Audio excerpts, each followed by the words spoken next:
Copy. All right, we are live. All right. Welcome into the first ever episode of the Wildcard lads. I'm Ryan. I am Peter. And I'm Markello. And on this channel, we're basically going to be going over probably mostly everything NFL. I'm sure if any sports topics come up, we'll bring them up. But we'll slide in some basketball, some baseball. Yep. All right. Anyway, let's jump into it. Football tomorrow. You guys excited? I can't wait, dude. We have the Texans and Chiefs. Is this in Arrowhead? Yeah. That's it. All right. Right before we started recording, I already know Markello started giving out his hints of a Kansas City blowout. Blowout. It's going to be a blowout. I just truly don't think the Texans are going to, especially trading away their big playmaker on offense, DeAndre Hopkins. How are you going to be able to put up points against a Kansas City defense that pretty much retained everyone during that offseason? Well, yeah, but you also have to remember, too, this is the season with no preseason. Teams are going to come in rusty, even though I'm not saying that Mahomes is going to be rusty and he's going to be rusty, but in the fact that they're not going to be scoring 30 points in the first half.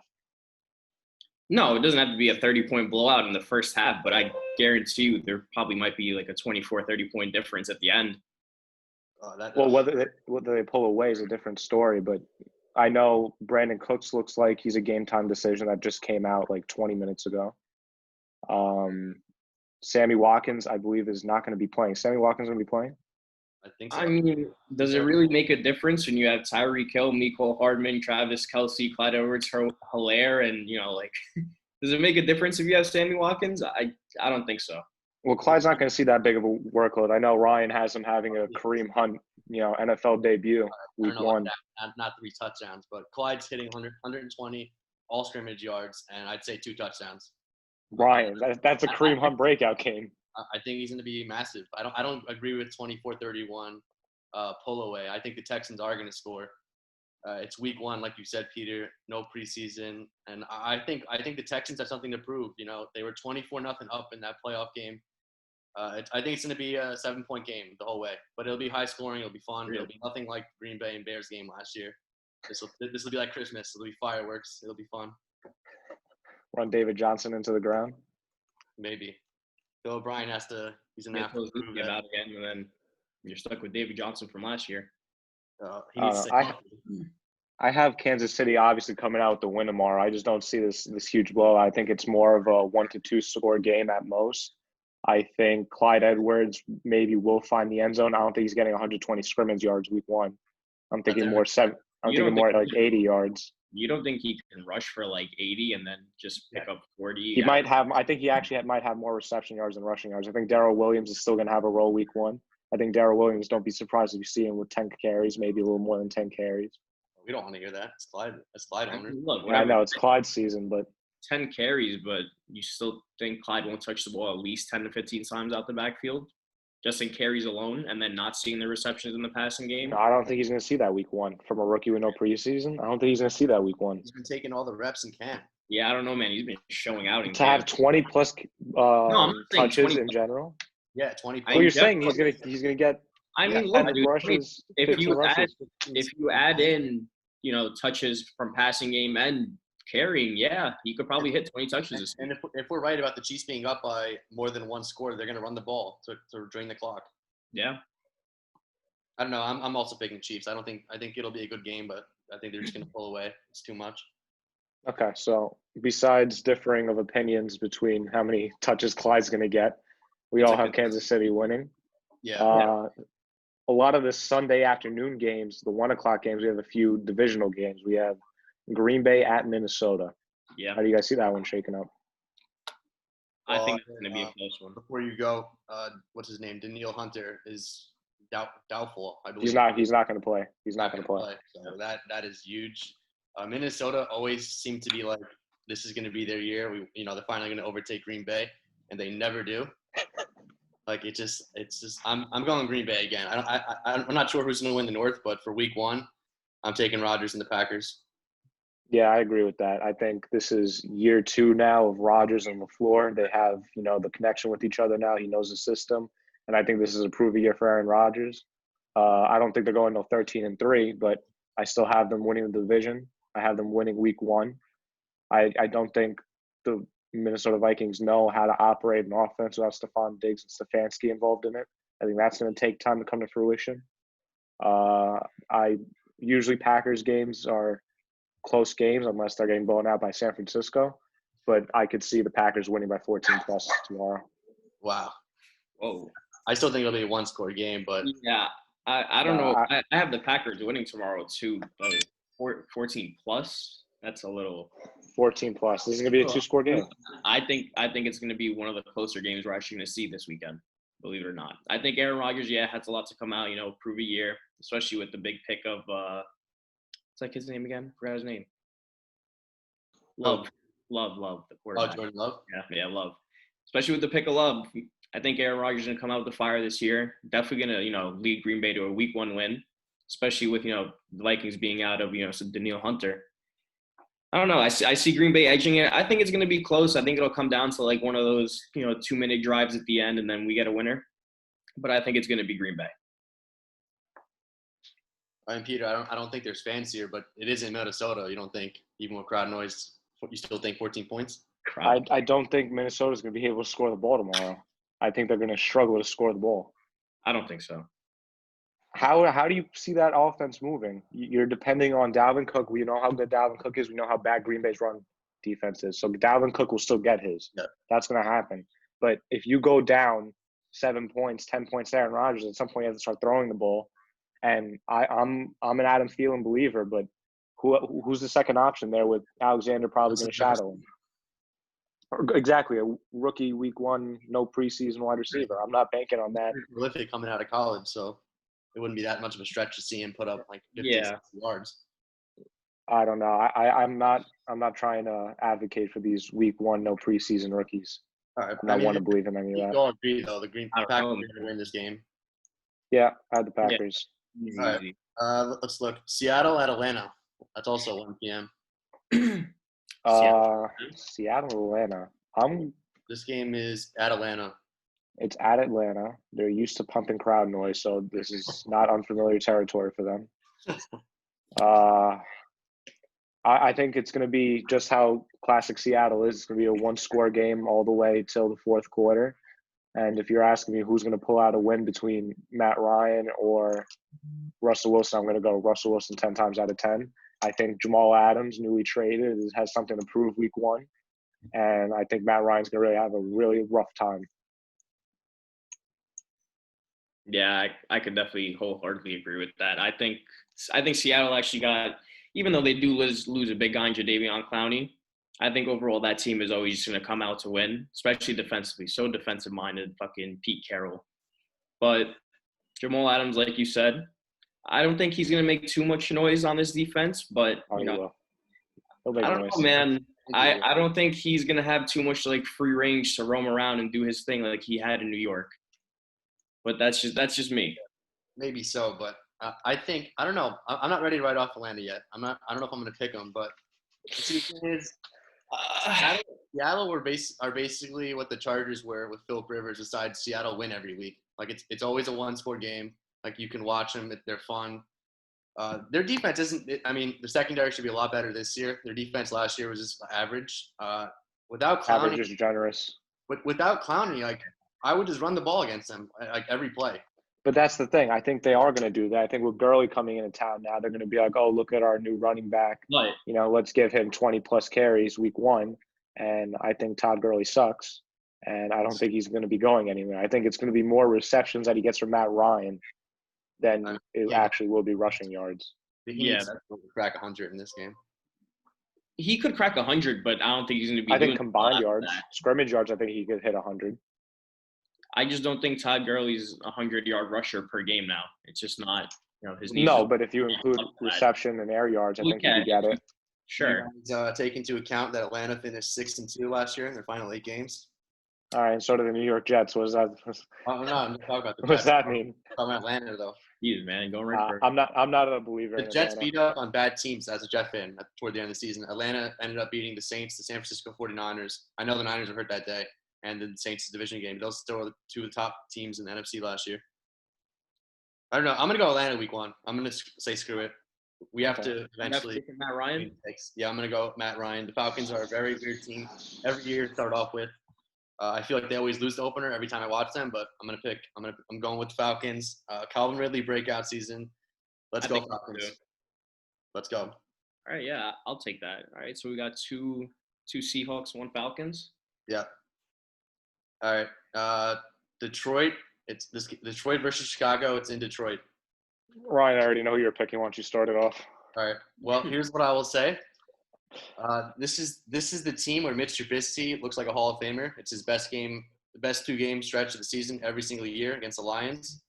He's undefeated against them. I think his stats in like 3 games are like 7 touchdowns, 1 interception. But with all that being said, I'm a big Lions fan this year. I'm a Jet fan, but I'm on the Lions bandwagon before it starts. Today is, I think, September 9th, so every team is 0-0. I had the Lions winning the North. That's just like we'll mention division winners later, but I'm all in on Detroit.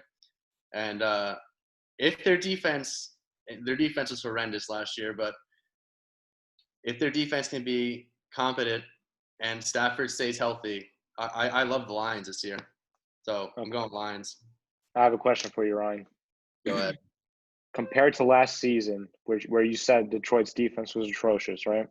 Do you think in the offseason they got better or worse? Better. Yes, they lost Darius Slay, but you got Jeff Okudah, Desmond Trufant, and a couple Patriots. Jamie Collins, who already knows Patricia's system, and the safety, Harmon. So it's not great additions, but it's quality additions, people who know the system. And I have a hard time believing their defense was so bad last year. It was I think 31st or 30th. They're going to get marginally better. And with Stafford in the first, I think he played 7 games. He was a dark horse MVP. He was really good. He went 19 touchdowns, 5 picks, and every game was a 1-score game. Should have beaten the Chiefs. They got a ridiculous call, and the Packers on that Monday Night Football game. I don't know if you guys remember that, but the refs screwed them out that one too. Yep. So I'm all in on the Lions this year. So I do think Detroit's going to win the game tomorrow. I don't think they're going to win the North. I'm not as high as you on believing on that defense long term or Stafford's health. Stafford still, I think he's a really good quarterback. Again, back issues scare me because you see what happened to Derek Carr when he had his, and he came back and followed up with a bad season. So I have Detroit winning this game. I just think I don't understand how Chicago is going to score the ball, honestly. You could only target Allen Robinson so many times. It depends if Montgomery's playing or not. That's what we know. I think he is. Tariq Cohen said today that he didn't even know he was hurt. That's how good he looked. Wasn't he going to be limited though? He just came off a groin injury, so there's no way he's going to go back full 20 touches or whatever. They said I remember when it first happened. They said a 2 to 4 week time period, and that was only a week or 2 ago. His injury. I think it was 2 weeks ago. No, it was 2 weeks ago. I mean, look, he'll probably be a little slow coming out the gate, but it's still an option. But I definitely do also have Detroit winning this game no matter what. Okay. I just don't think. No matter what. I still think there's a chance. I just don't think. I just don't think like you said. I just don't think Trubisky's going to be able to pull it through if it comes down to a situation late game. This is usually his best opponent too. So if Foles, I know. I just have no faith in that man, dude. If Foles was starting on Sunday, would you guys have picked the Bears? I would have been more inclined to pick the Bears. I still would have said Detroit. Even though he has a familiarity with Matt Nagy, I think going to a new team, new system, just getting along with all your players, you don't have connections with anybody yet, especially saying, let's not forget now, everybody's thinking of Nick Foles as the Philadelphia Nick Foles. He just lost to Mitch Trubisky in camp. This is not something to be excited about. This team is not looking bright. So I still would have gone Detroit, but I do think Nick Foles is a better option than Mitch Trubisky. Just to play devil's advocate, I'm not even sure that was a real competition. There was no obviously there's no OTAs, no mini camp. Yes, we had training camp, but the Bears, Ryan Pace, he definitely wants to play his first round pick. He took this guy over Deshaun Watson and Patrick Mahomes. If they would have played Nick Foles week 1, they basically gave up on him. I think this is his last chance. And if he sucks for the first opening month of the season, I think Foles will come in. Yeah, I definitely see Trubisky being on a short leash. I think if week 3, if he doesn't show that he has be able to do the job, they'll definitely bring in Foles. Yeah, I think he's the highest odds of the first quarterback. What did they even? Didn't they trade what pick did they trade for Foles? I don't know. It was like a mid-round pick, but they took all the cap. Yeah, that was another thing too. You took on Foles' massive contract at his age too. It's like Yeah, you better play him. could have got like Cam Newton or anybody for like $1 million. Anyone, dude. Anybody. All right, so we're all Detroit. Next game, my team, Buffalo at Jets at Buffalo, week 1. So Do you want to start off, Ryan, being a Jets fan? I'll go Yeah, I'll I'm go good last. to Ryan. You go last. He wants to go last. All right. Oh, really? Go Yeah. You start. want me to start off? Go All right, for it. Go ahead. Look, man, the Jets were not looking pretty last year. They finished out the season strong. I'll give you guys that. And I think you guys had a great offseason, a great draft. You guys addressed, the biggest need, the offensive line. But I think you guys are looking a little too thin at receiver for my liking. That if you guys fall behind by, say, a score or two, you guys have to start passing the ball. I just don't think Sam Darnold has the weapons to get it done. Sam Darnold's I think he's a great quarterback.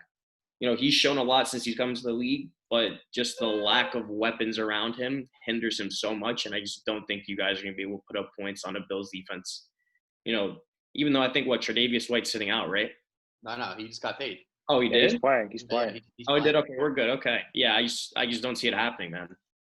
I think I really have great aspirations for Le'Veon this year. He's looking astounding. It looks like the best shape he's ever been in his life, but I just don't think you guys are going to be able to run that guy into the ground and beat a Bills team that just got Stephon Diggs, has Devin Singletary. Zach Moss is looking crazy.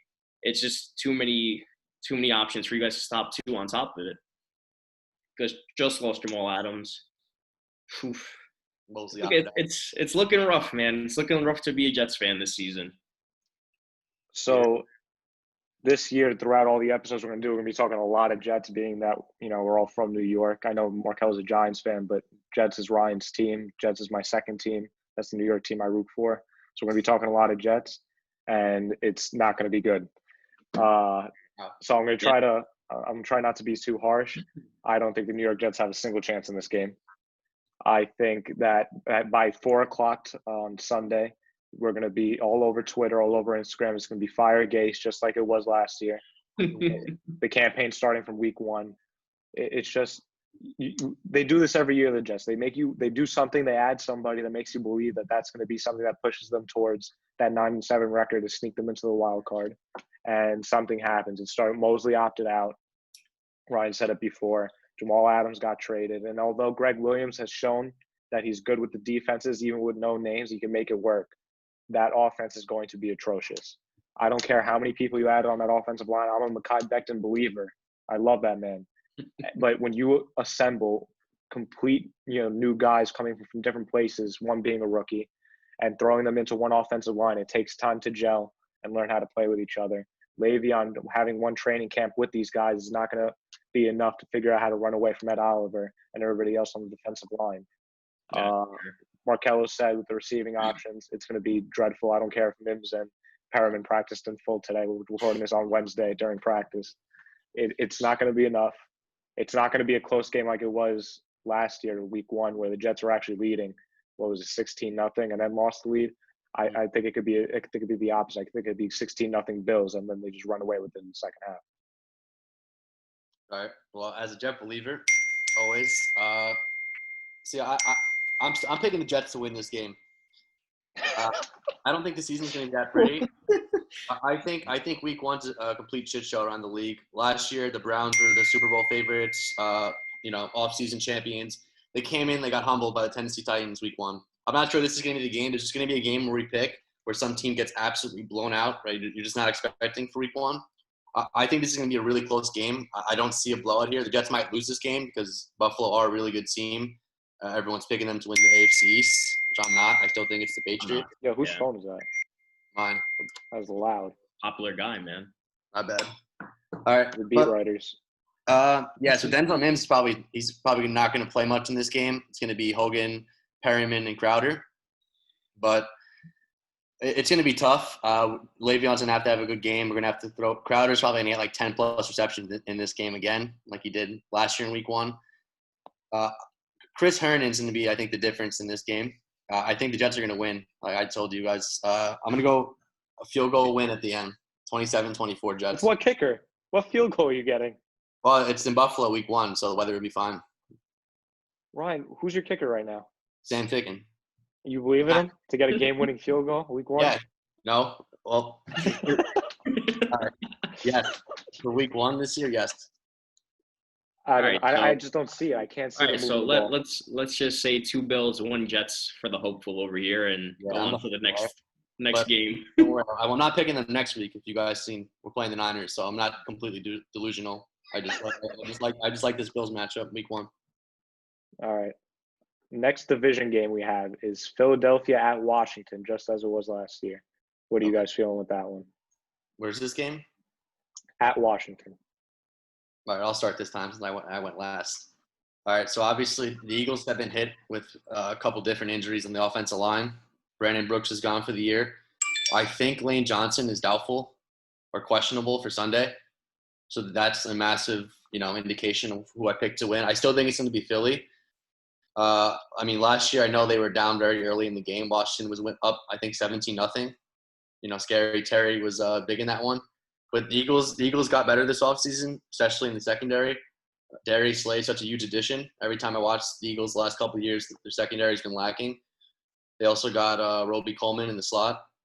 And, the Eagles added speed. Last year, I don't know how they ended up winning the division, but they did with Greg Ward Jr. and these, receivers. But now they added Jalen Reagor, Deshaun Jackson's back. So I'm going Eagles by, I want to say 10+. I think this is going to be this might be the blowout of the week, one of them. Okay. But I will say before you guys go, I think the Dwayne Haskins slander has got to stop. I don't love the guy, but I think I don't understand how people can anoint Drew Lock as a savior after 5 games and then completely throw off Haskins. Like, I'm not about that. Like, I'll give someone a full season. I'm excited for Drew Lock. I'm not going to be a hater on him, but I can't go like either or. Like, I can't say someone's great after 5 games or someone's terrible after 5 games. I just don't believe in that. But I do believe Washington are not a good team. They're obviously rebuilding, but I love Ron Rivera. I thought that was a great hire. They got Chase Young. I think in this division, every year it's someone else wins it. So, but it won't be. I mean, look, I have Eagles definitely winning the game, but I don't see it being a blowout. I just think, that whole team coming in, like, do we even know who's injured, who's not? Like, it's crazy. It's crazy stuff. I think they just lost Jalen Reagor, who's, showing out in camp apparently. Supposed to be, like, one of the number 1, like, receivers on that team. Miles Sanders dealing with an injury. What's going on with that?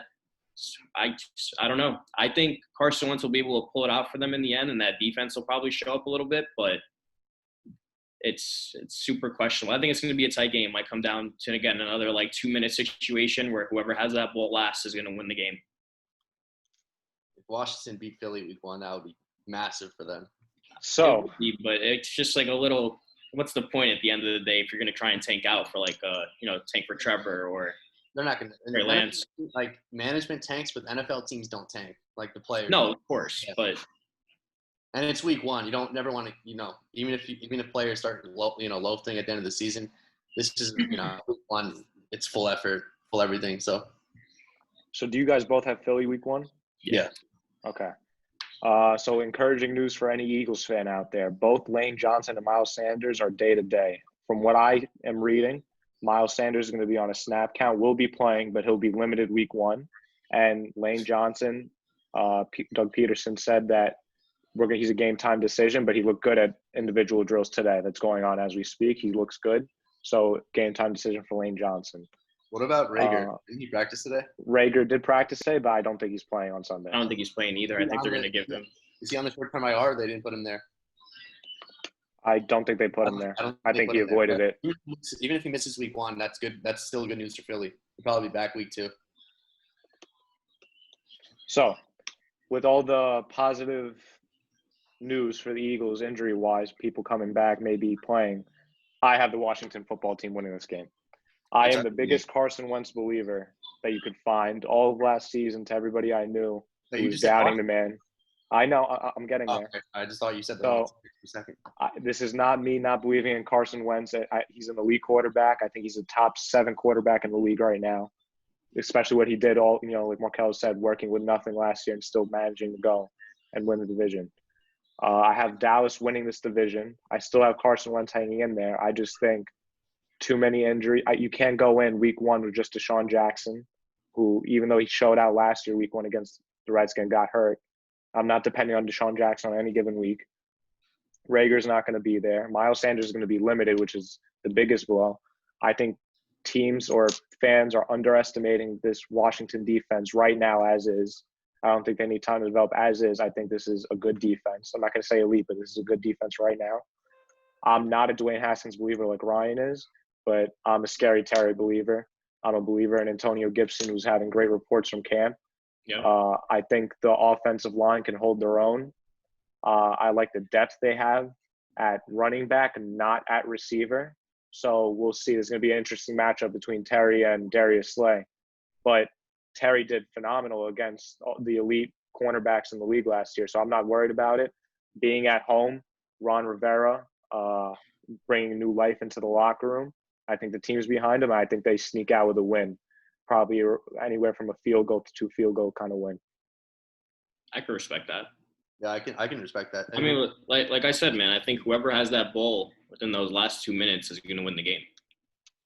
I just think people are going to be surprised at how Washington's going to be able to move the ball. Yeah. Yeah, I mean, I can believe that. But Washington have a great front seven just on defense. It's one of the better. That's a very scary front seven, dude. Yeah. All right. I seen a clip of like Chase Young going after the other day. Dude, he is massive. And the crazier thing is he runs at like a running back speed, bro. He'll catch you. He does it's crazy. I'm scared if he gets his hand on Miles Sanders. That's going to be scary. Man, I wish the Giants would have been a little worse last year to scoop them, man. That goal line video before they cut AP, where he stopped him, that was insane. I don't know. That was another puzzling move. Like, why cut AP? I never understand if they were going to cut him, why give him all the first team reps in training camp and cut him the day after training camp's over. Their reasoning was that I know he's not a long-term option, but you played him all of training camp. They should have just gave it to Bryce Love or their reasoning was that they believed in the running backs behind them and wanted them to have opportunities. Because you have Adrian Peterson on your team, he's in Detroit now. We didn't talk about when talking about the Bears game. But if Adrian Peterson's on your roster, I don't see how you have a game when you don't give him 20 carries. He needs 20 carries to be effective. Yeah. I think it's the Leonard Fournette syndrome with Adrian Peterson where you need the volume in order to be productive and efficient. So he'll be used in Detroit. And Antonio Gibson and Bryce Love are going to get opportunities week 1 against Philly. All right. Next game, we have Cleveland at Baltimore. Ooh. Okay, I'll start. Man. Baltimore? It's in Baltimore. Okay. I'm going to pick Baltimore, but I'm not going to – Cleveland beat the hell out of them last year in Baltimore week 2. I think it was 40-25 was the final score. They had over 200. Nick Chubb had a crazy game. Yeah, he had over 200 yards. Ran all over him. I think Baltimore fixed a lot. Baltimore's issue last year was the defense. It was very good, especially the secondary, but their run defense is what lost them in the playoffs to Derrick Henry. And I think the addition of Calais Campbell is that's huge for them. They locked up Marcus Peters long term. I think Baltimore, this is going to be the year where Lamar finally gets his first playoff win. I think they're going to go to the championship game. I'm not sure I'm going to pick them to the Super Bowl yet. We'll get to our Super Bowl predictions later.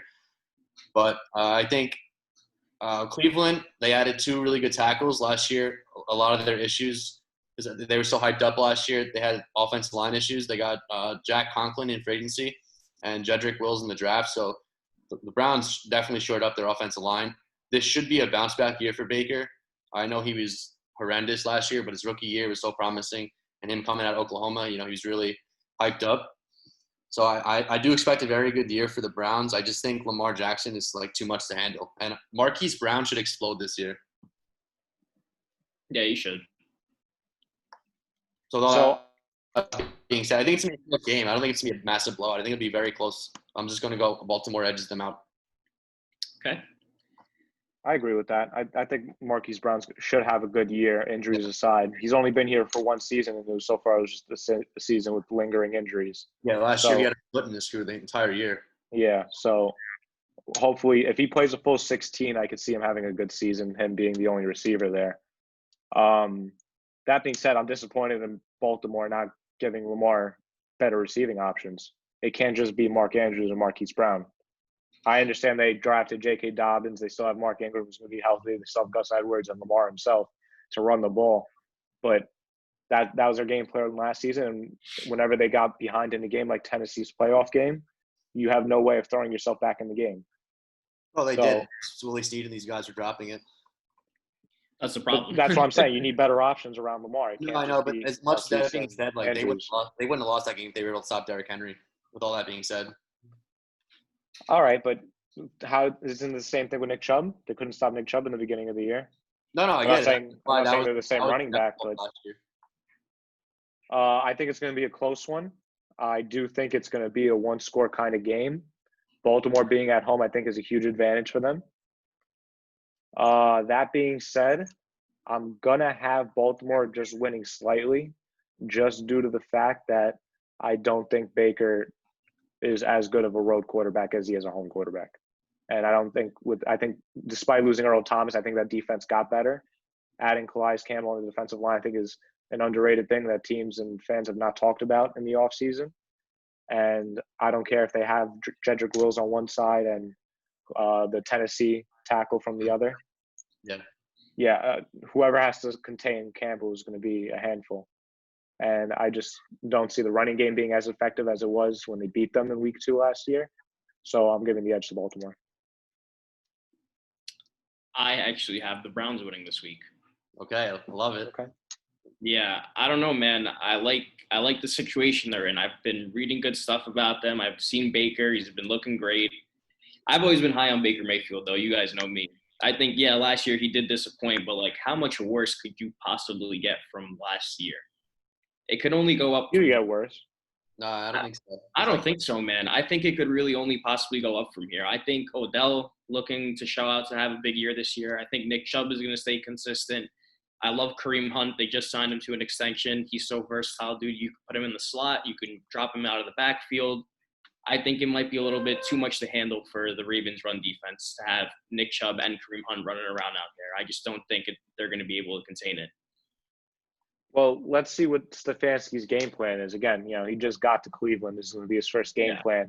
They're going to run it. I'm sure they're going to be running it all season. They're going to be abusing their running backs because how you are have you going to great running backs. And Odell doesn't have to. If they're going to win this game, besides obviously Chubb and Hunt, Odell without a sports hernia, he's going to have to do a lot better this year. I know he had 1,000 yards last year, but Odell is so much more capable of that. Oh yeah. But how do you believe in an offense that has so many, I don't want to call these players divas because they're athletes, they're human beings just like us, but the kind of athletes and star players that need the ball. You have Odell, who wants to be targeted a million times, and we saw that last year when Baker was forcing throws to him that just weren't there just for the fact that he was Odell Beckham Jr. Jarvis Landry's no slouch. He's going to want the ball, and he deserves to have the ball because whenever the ball's in his hands, he does good things. But I think Nick Chubb needs to run. I think Jarvis Landry has accepted that he's the number 2 receiver on that team. I don't think so. I think he's an alpha dog. I think he sees it as they're both number 1 receivers. I don't think he looks at himself as a number 2. In terms of on that offense, on that depth chart, you cannot tell me Jarvis Landry thinks he's ahead of Odell Beckham Jr. I can easily. And if he is, he did better for the Browns last year than Odell. That's a very crazy take. I think that's a crazy take. I think the point that only matters is if the Browns start winning and there's no more Freddie Kitchens here, there's no more incompetent. I think Stefanski is a competent head coach. I don't know how good he's going to be, but he's not Freddie Kitchens. So if the Browns start winning, all this stuff, there's no questions. When you win, you're on cloud 9. It doesn't matter. You just find ways to win. Yeah. All right, but here's my question for you guys. When you have Odell who's going to need his targets, Jarvis who needs his targets, Nick Chubb who needs and will get the carries because Stefanski's here. They just extended Kareem Hunt. He will be used in the offense. And are we forgetting that they signed Austin Hooper? And they have need targets. What's the other tight end? Njoku, who requested a trade because he thought he would be phased out of the offense. They promised him he'll be involved. How many people can you have involved? How many possessions are there in a football game? Especially when you want to run it as much as you want to run it. I think this is a good problem to have. Look. Theoretically, you would think so, but when I don't even think they're going to know what to do with this. It's probably offense. bad for morale around the locker room when you have Odell Beckham Jr. complaining that he has, 5 It's not just him. It's going to be everybody. No, but everybody's going to want the rock. If they're in the playoff picture, this stuff won't come up. That's true. And I think with the addition of the 7 teams now in each conference, the Browns should definitely be in the playoffs this year. Oh, 100%. Even if it making it as a 7th, I think Brian's right. It'll definitely play into morale. You know what I mean? Like, if you guys are in the playoff push, are you really going to be complaining that you're only seeing 5 to 6 targets a week? Or are you going to be – I know. I'm not even talking about season-long output, though. I'm just saying week 1, new head coach with all these weapons, how are you going to balance spreading the ball around with the amount of possessions you have in a game? And especially if the Ravens run as much as they want to, you're not going to have as many possessions as you're going to want. Well, yeah, but you feed the hot hand. Like, if Nick Chubb breaks, I give him 5 rushes and he already racked up like 30 or 40 yards, I think I'm going to keep giving the ball to Nick Chubb. Yeah. Look, theoretically, it's a good problem to have. When you read it on paper, it's all the great names. But I think in a realistic scenario, it's you have too many mouths to feed and only so few possessions with a run-first head coach. We'll see how it plays out.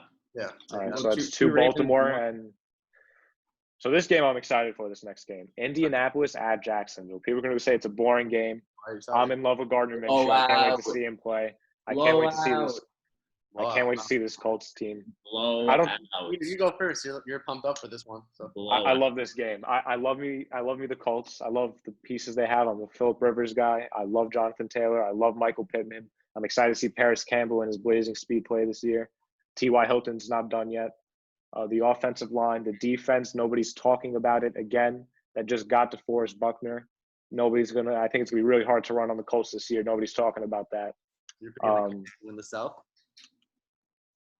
I do have the Colts win in the South. And I'm a Deshaun Watson guy. Position. If you didn't pick them, I'd be worried. Yeah, I have the Colts winning this. I have the Colts winning this game, but I don't think it's going to be a blowout as everybody's going to think because the Jaguars are tanking, obviously. I believe in Gardner Minshew. I think he's going to find a way to put up points. Without Leonard Fournette, I think it's even better because it was known that Fournette didn't like him last year. He didn't believe in him. He openly said it. Being in Jacksonville, being week 1 rust, this is the first time Rivers is playing with all these new players. I think it's going to take time for them to get to know how each other play and how they want things. I think they'll come out with the win. I just think it's going to be closer than people think. They'll win by a touchdown, maybe 10 points. I have them winning by at least 2 scores. Okay. I just think this Jacksonville team is putrid. Yeah, no. Like I think I have more respect for the Miami team of last year than I do for this Jacksonville team. Wow. Yeah, like they made it so obvious that they're tanking, and it's like, look, the defense isn't good, but you can't deny what they have on offense. They still have pieces. That team is going to be playing catch up the whole game because Gardner Minshew is going to throw 1 to 2 picks a game, and then what are you going to do at that point when your defense can't stop nothing, bro? They sold off every piece. I know they sold off every piece, but I don't know. I think it's going to be closer than people think. And remember, it's a division game. Divisional games usually aren't. I get that, like it but I just really think Jacksonville does not know what's going on. I think that locker room situation is not fun. I see this game going bad and going bad quick. All right. Well, I'm picking the Colts, but I'm gonna defend Jacksonville here a little bit. I think all their locker room problems are out the door. I think guys like Yannick and Ngakoue were like, there was other stuff going on with Tom Coughlin that just, that they're glad to get rid of. But this is like leftover stuff that just, piled up. And it was a mess in Jacksonville. You guys had, Jalen Ramsey's complained, Leonard Fournette, Yannick Ngakoue. These guys are all gone now. It's time for a new chapter. Unfortunately, they didn't fire Dave Caldwell, who's been running the team for the last 9 years, who's done basically nothing outside of the championship, the 1 year, the AFC championship game. And they didn't Doug Marrone is still there, which I didn't understand either. I don't know why they kept everyone intact. So I'm a little bit, shocked at that. There's a good chance he's probably the first head coach fired this year. But I am with Peter. I do like Jacksonville's offense. I think they do have a decent amount of pieces there. DJ Chark last year really came onto the scene. We were expecting D.D. Westbrook to break out last year. I don't think that's ever going to happen now. But I love their second-round pick, Shenault. I think he's exciting. I don't know if he'll play a little bit of receiver. He can run Wildcat, whatever you want to do with him. But with that being said, I think the Colts are too good. DeForest Buckner is a huge addition to an already underrated defense.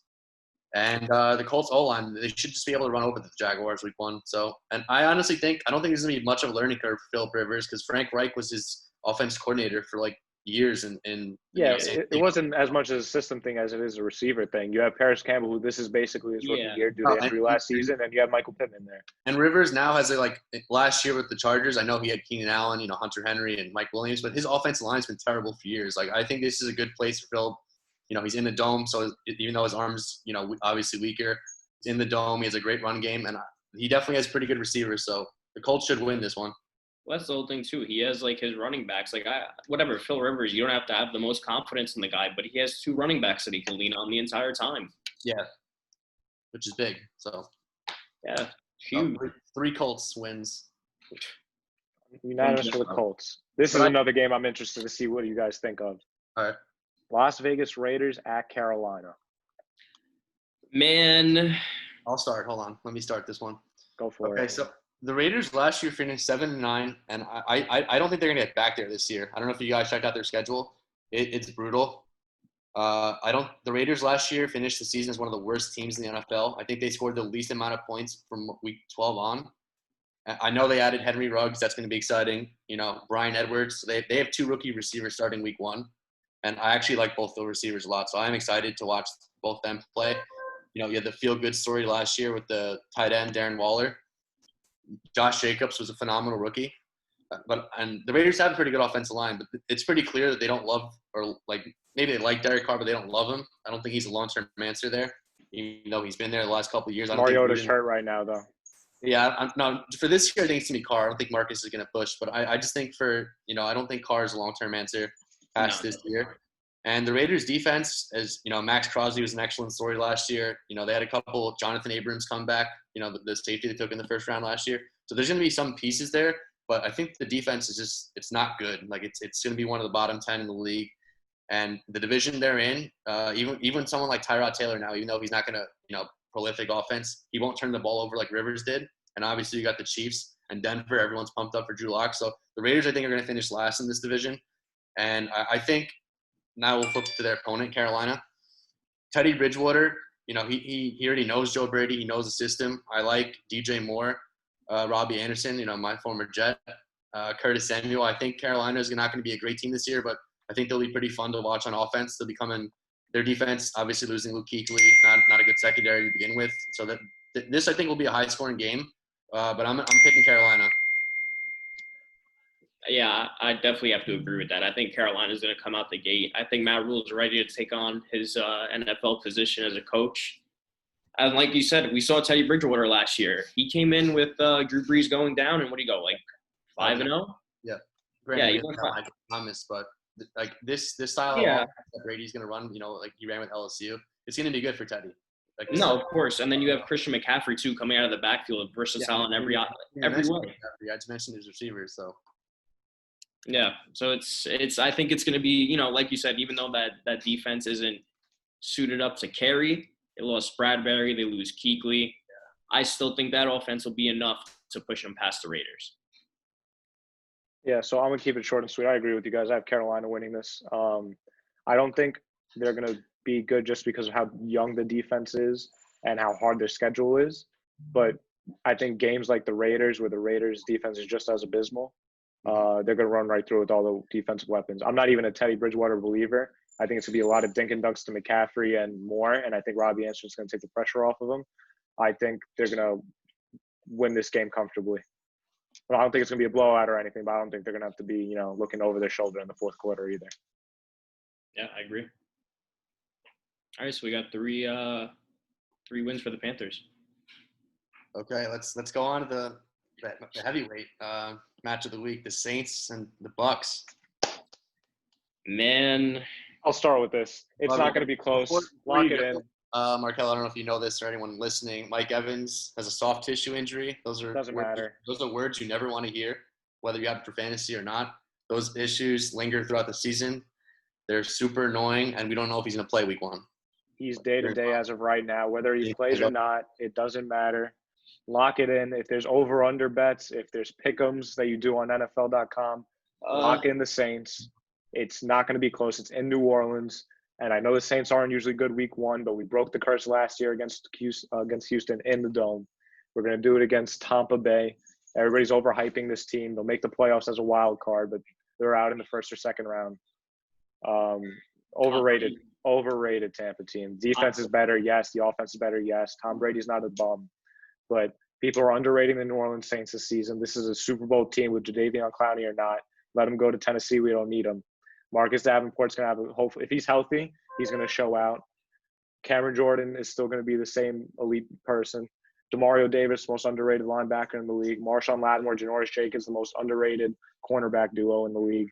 We have Malcolm Jenkins back there and Marcus Williams, who we're probably going to lose at the end of the season. So I don't see Tom Brady scoring a lot of points, Leonard Fournette or not. Nobody's running against this team this year, by the way. Let's get that straight. Nobody's running against this team. The pass game is bend, don't break. Tampa Bay doesn't have a shot in this game. But are you not concerned about Kamara? He's going to play week 1. No, I get he's going to play, but he's getting injections in his back. Yeah, but I'm a believer in the whole offense. I don't think getting injections in your back is going to make you be bad for week 1. If we're just talking week 1 games, I'm talking season long. Whatever. Yeah, week 1. Sure. He's fine week 1. Should even be if he isn't, week 1. But we don't even know if he's going to be like a full. Is he going to be like limited? What's going on? As of right now, he's a full go. That's what reports are saying. But Latavius Murray, I still believe in. Ty Montgomery, who came from the New York Jets last season, said he will be used in some way, shape, or form in Sean Payton's offense. They're running him out wide. They're doing things with Ty Montgomery. I don't know yet. Soon to see. Michael Thomas is still going to get his. Emmanuel Sanders will get his as well. Nobody forget about Emmanuel Sanders. Jared Cook, underrated. Jared Cook might walk away with a touchdown this game. The offensive line is shaky right now. People aren't talking about that. To the Saints? It's going to be a close one. It's not going to be close. It will. No. So wait, when you say not close, what are you thinking? I think 10 plus. What? Right. I'm going to disagree. 10 to 14 points. 10 to 14. Yeah, I don't know, man. I think it's going to be a close game. I think this is going to come down to a field goal at the end. Whoever. How do you stop the Saints offense? Break it down for me. You stop Michael Thomas from running a slant, and then you he doesn't just run slants. Biggest Smith. All right, fine. Let's say you could somehow, some way, which is not possible, take Michael Thomas out of a game, right? How are you going to stop Emmanuel Sanders? You're talking about Emmanuel Sanders like he's the elite wide receiver still.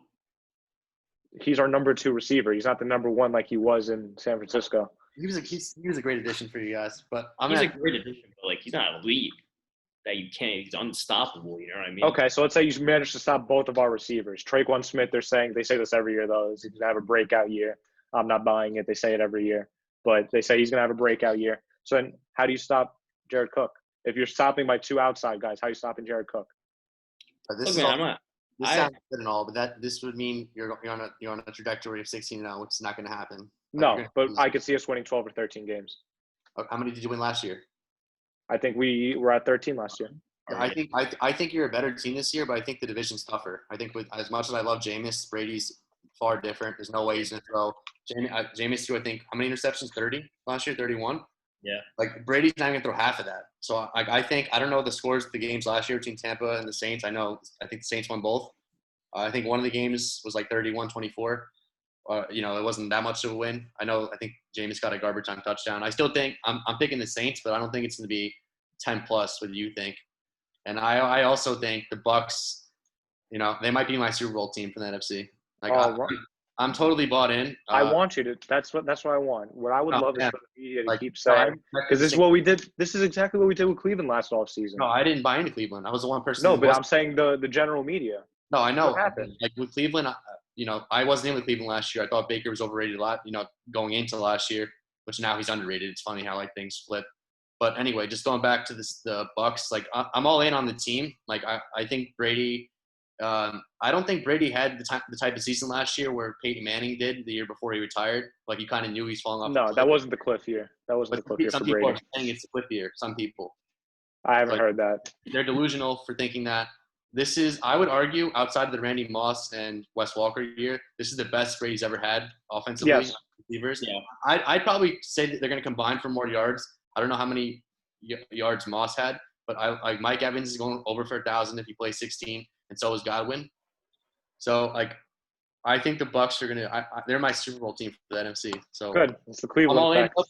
For week 1, there's no preseason, obviously. The Saints are – the Saints are definitely my second or third favorite team in the NFC. Like I have massive respect for them. I hope they make it, especially if this is Breeze's last year to the Super Bowl. But with that, for them, I'm picking the Saints week 1. Really? Yeah. It's in their house. Mike Evans, even if he plays, he's not going to be 100%, which that's not good. I was already picking the Saints to begin with, for that reason, and the Bucs, until they show me, because I don't know if Fournette's going to play week 1, but Ronald Jones last year didn't break out like we wanted him to. People who had him on fantasy, I had him, did not break out. So the Bucs, they are very one-dimensional at the moment, but they definitely, Tristan Wirfs is a big improvement. Their offensive line's better than it was last year. And with Brady, who knows, maybe Fournette or one of these other guys breaks out for a competent run game, but Yeah, do we know how Fournette's going to play into week 1?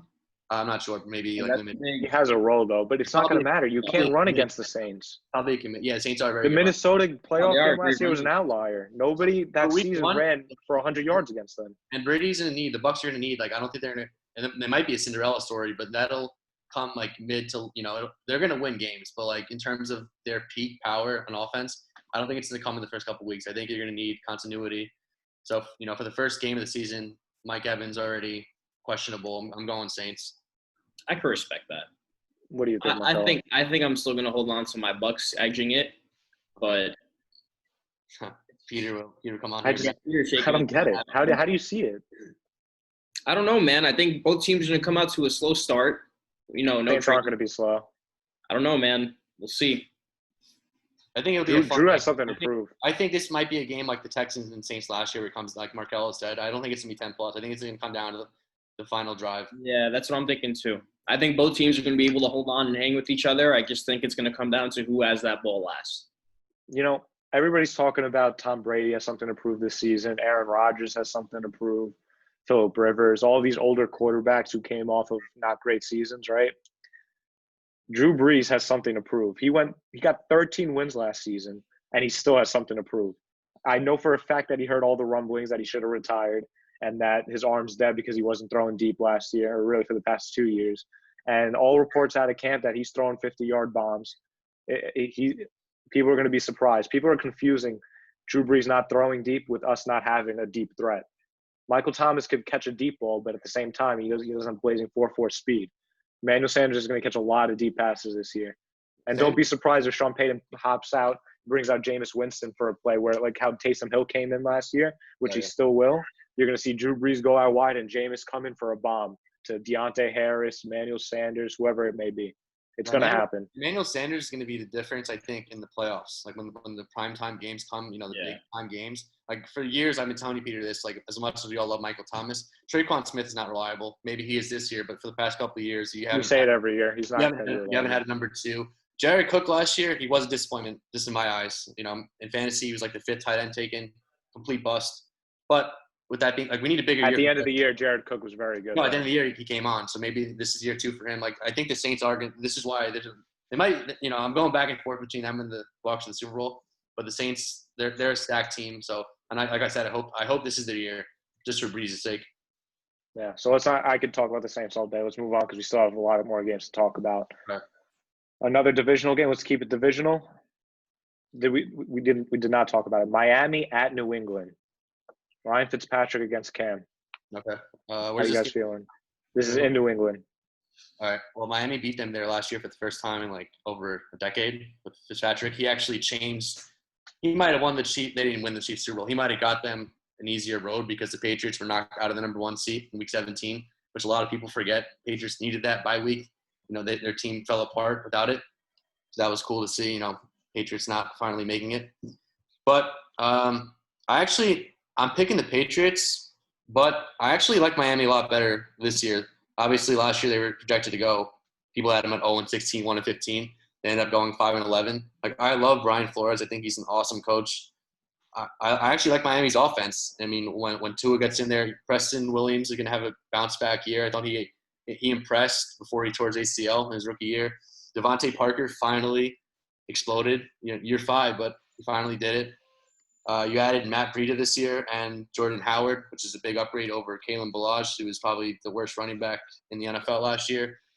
Their offensive line is still not good, but last year it was them and the Jets were 2 of the worst I've ever seen. So they definitely added, they added Eric Flowers. I think they took Austin Jackson in the first round and Robert Hunt in the second round. So they finally throw it.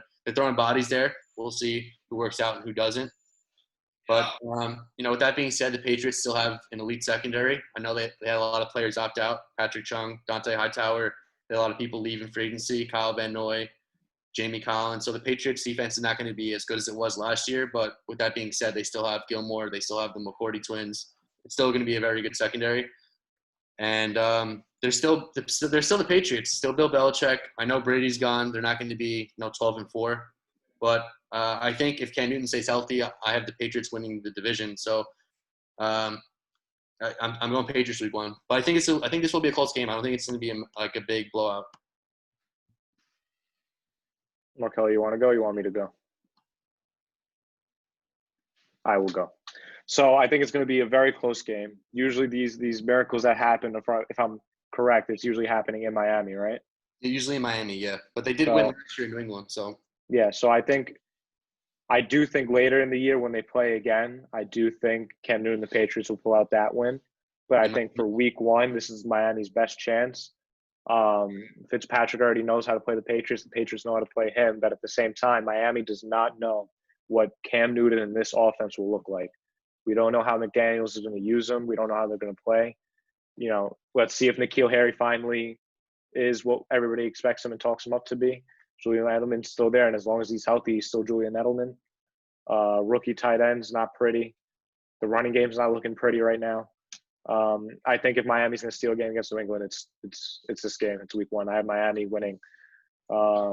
It's going to be very close. It's only going to be by like 2 or 3 points. Yeah, I'd be happy. I mean, even though I'm not supposed to root for anyone in my division, it's always nice to see Patriots going. Fitzpatrick, this is as long as you give him a better offense than what he had last year, he's not going to be a slouch. Also, Chan Gailey, he's had, he had coached in Buffalo, and he was also the offensive coordinator for the Jets for that big 2015 season. So, Fitzpatrick's going to be decent or good this year. We'll just see with him because it's always a cycle. It's always that year 2 in the place where he ends up collapsing. And this is year 2 now in Miami, so you don't know for sure. It all sounds good. It looks good. Like Miami should be a better team this year. I think they will be. I don't know if record-wise will show it because they did win a couple games last year. They weren't expected to win. But Miami, they're tough. That's what I love about Flores. Even though they might not have the manpower that other teams have, Miami goes and they scrap and claw every game. So you got to respect. I have Miami sneaking out with this one. If there's going to be a time to beat the Patriots at New England, it's going to be the beginning of the year when it's still warm out. And no fans either, which is probably good. Yeah. So I have Miami sneaking away. Markel, what do you think? I see you shaking your head. I think Cam Newton comes out with the fire, man. Finish what you're going to say. We'll talk about Cam Newton. I'm waiting, dude. I think he's going to come out with the fire, bro. I think, he showed that he's ready to work for it. And, he's been putting in the time. I've heard, multiple reports from the teammates you read. He's the first guy in, last guy out. Don't be surprised if Cam Newton comes out and shows you that he's still Cam Newton from that MVP season. That's, I solely have him winning based off that. I think Cam Newton's effort alone is going to be enough to push them past the Miami team. All right. I think that's a lazy take. Let me go on Cam Newton real quick. Everybody besides me in this world is a Cam Newton believer. This is not biased because I'm a Saints fan. Cam Newton cannot throw a football. And I just don't see – keep shaking your head. He can't throw a football. Whoa, he can't throw a football. Not accurately, at least. He's just one of the most overrated players. He had – everybody was like, oh, MVP Cam. And now as 15 wins, it was a crazy season. It was also an outlier season. Cam Newton has had 3 good seasons in his whole career. What is he, 30, 31 years old? He's had 3 good seasons. Really 2 good seasons. 3's being generous. He's had 3 good seasons. And I think this is going to be a bad Patriots team this year. I know Ryan had them winning the division. I had them at 5 or 6 wins. I looked at their schedule. I see 5 or 6 wins. I have Buffalo winning this division. And I think it's going to be Buffalo, and then it's going to be New England, Jets, and Miami racing to get to 7 wins. I don't think it's going to be close to this year. Nah, yeah, dude. I can't agree with that. I have Miami winning the division. Miami already? I'm sorry, New England. Sorry. Oh, okay. Miami was the last team you said, and they're just stuck in my head. But I have them definitely winning the division. I think we see a new Cam Newton. He's not going to be tasked with running the ball around a lot. Which is worse? No, I think it's a lot better because you keep him safe. We've seen Cam. He's going to be effective. You need him to run. He can't throw. That's not true, dude. Cam Newton isn't looking, too hot in the run game as of late. He's starting to get old. The age is starting to show. He's going to have to start relying on that arm more. And I think he's been putting in the work for it. I think he's realized it, and I think Bill Belichick knows it, that he can't have Cam Newton running around and taking crazy hits anymore. He's not built the same. I think the stats are going to lie. I think he's going to have a better completion percentage than he usually does just because of the system and just because they have no deep threat there. So he can't throw it deep even if he wanted to. So I think it's going to be a lot of dink and dunks, the Patriot system, the notorious Tom Brady dink and dunks. And I don't think it's going to be enough to win a lot of football games. Ryan, what do you think? Well, I told you I already had the Patriots winning. I'm on the opposite end. I'm also with Markello. That knows. I think Cam Newton's big bounce back year, assuming he stays healthy. If he doesn't stay healthy, Patriots are finishing last in this division. I don't think anything of Jarrett Stidham or Brian Hoyer. So, but Cam, I think Cam, if healthy, is the best quarterback in this division. Better than Sam. Everything you just said is basically Josh Allen. Like Josh Allen, the Jets might lose to Buffalo week 1. Josh Allen is straight up trash. Trash. Buffalo is an amazing team. Buffalo have the best roster in this division. They should win this division hands down. And the reason they're not going to, or it's going to come down to final week or two, is because of how good Bill Belichick is. And if Cam Newton's healthy, they're going to take the division. Like I don't know how you could doubt him. I mean, Bill Belichick's one with Matt Castle. He wins to anybody. Cam Newton, I think. How many years ago was this? Dude, Brady was suspended for the first 4 games, I think. Garoppolo and then Jacoby Brissett won game. Exactly, bro. Like Bill Half Belichick. their defense opted out. I They think still- Cam they still Newton's have a secondary, overrated. though. I don't think he's garbage. He's just overrated. This has nothing to do with Josh Allen. I'm not a big Josh Allen guy. I just think the roster of Buffalo right now. is one of the better rosters in the league. They are 100%. Buffalo, like I said, should win this division with ease. Like And the they will. Buffalo Bills should win this division by 2+ games, and they're not going to. I think they will. Buffalo, I'm telling you right now, I think they won 10-6 last year. It probably should have been 11-5, so we'll give them that curve because the last week of the season they played their backups against the Jets. So we'll give them 10 wins, 5 losses, right? This year, our whole division plays the NFC West. We're all one of the. I think the Jets, Patriots are the first and second hardest schedules. So that means the Bills are either number 5 or 6, and then the Dolphins are also in the top 10. I think the division our division winner it's going to be lucky to get to 10 games. I think it's going to be a 9-7 division winner in the AFC East this year. Even if that's the case, which I don't think is crazy, I think that team will be Buffalo. I don't see. I keep looking at the Patriots schedule, man. Buffalo, but I don't see the Patriots winning more than 6 games. Well, I will agree with that. If Cam Newton goes down week 1 in a couple days. No, healthy. Give Cam a full 16. Right, no, I'm with the Patriots. Nah, it's not gonna happen. Yeah, Tell me give 16. Cam a full 16. They're winning that division. Yeah. We Like, literally just look at some of these games. I mean, they had the Miami one. Let's say they beat Miami week 1. I have Miami winning. Let's benefit of that because it could go either way. If you Google our schedules, they're difficult. Our division is crazy this year. Patriots at Seattle, home against the Raiders. So let's give them 2 wins. At Arrowhead, No. all right. Denver comes to town. Why don't we just 49ers come to Denver's town. now weaker. The Ravens come to town. Cardinals come to town. This is we all play these teams though, all of us. Jets. Yeah, I Bills. know, but nobody's expecting the Jets or Miami to win the division. Are the Buffalo Bills going to beat the Niners? Do they play in Buffalo, and how late in the season do they play? I don't know, but are the Bills going to win 2 games in the NFC West? I don't think so. No, I think they'll be lucky to get I think one. they could win 2 games in the NFC West. not a shot. I do. Even if they do, that's 2-2. Who else are we playing? Who are we playing in the AFC? You're playing the AFC West. You're playing. Yeah, none of us are beating the Chiefs. We can say No. that right now. Denver is expected to be a pretty good team. We should all beat the Raiders. I think maybe one of us loses. We should go 3-1 against the Raiders at least.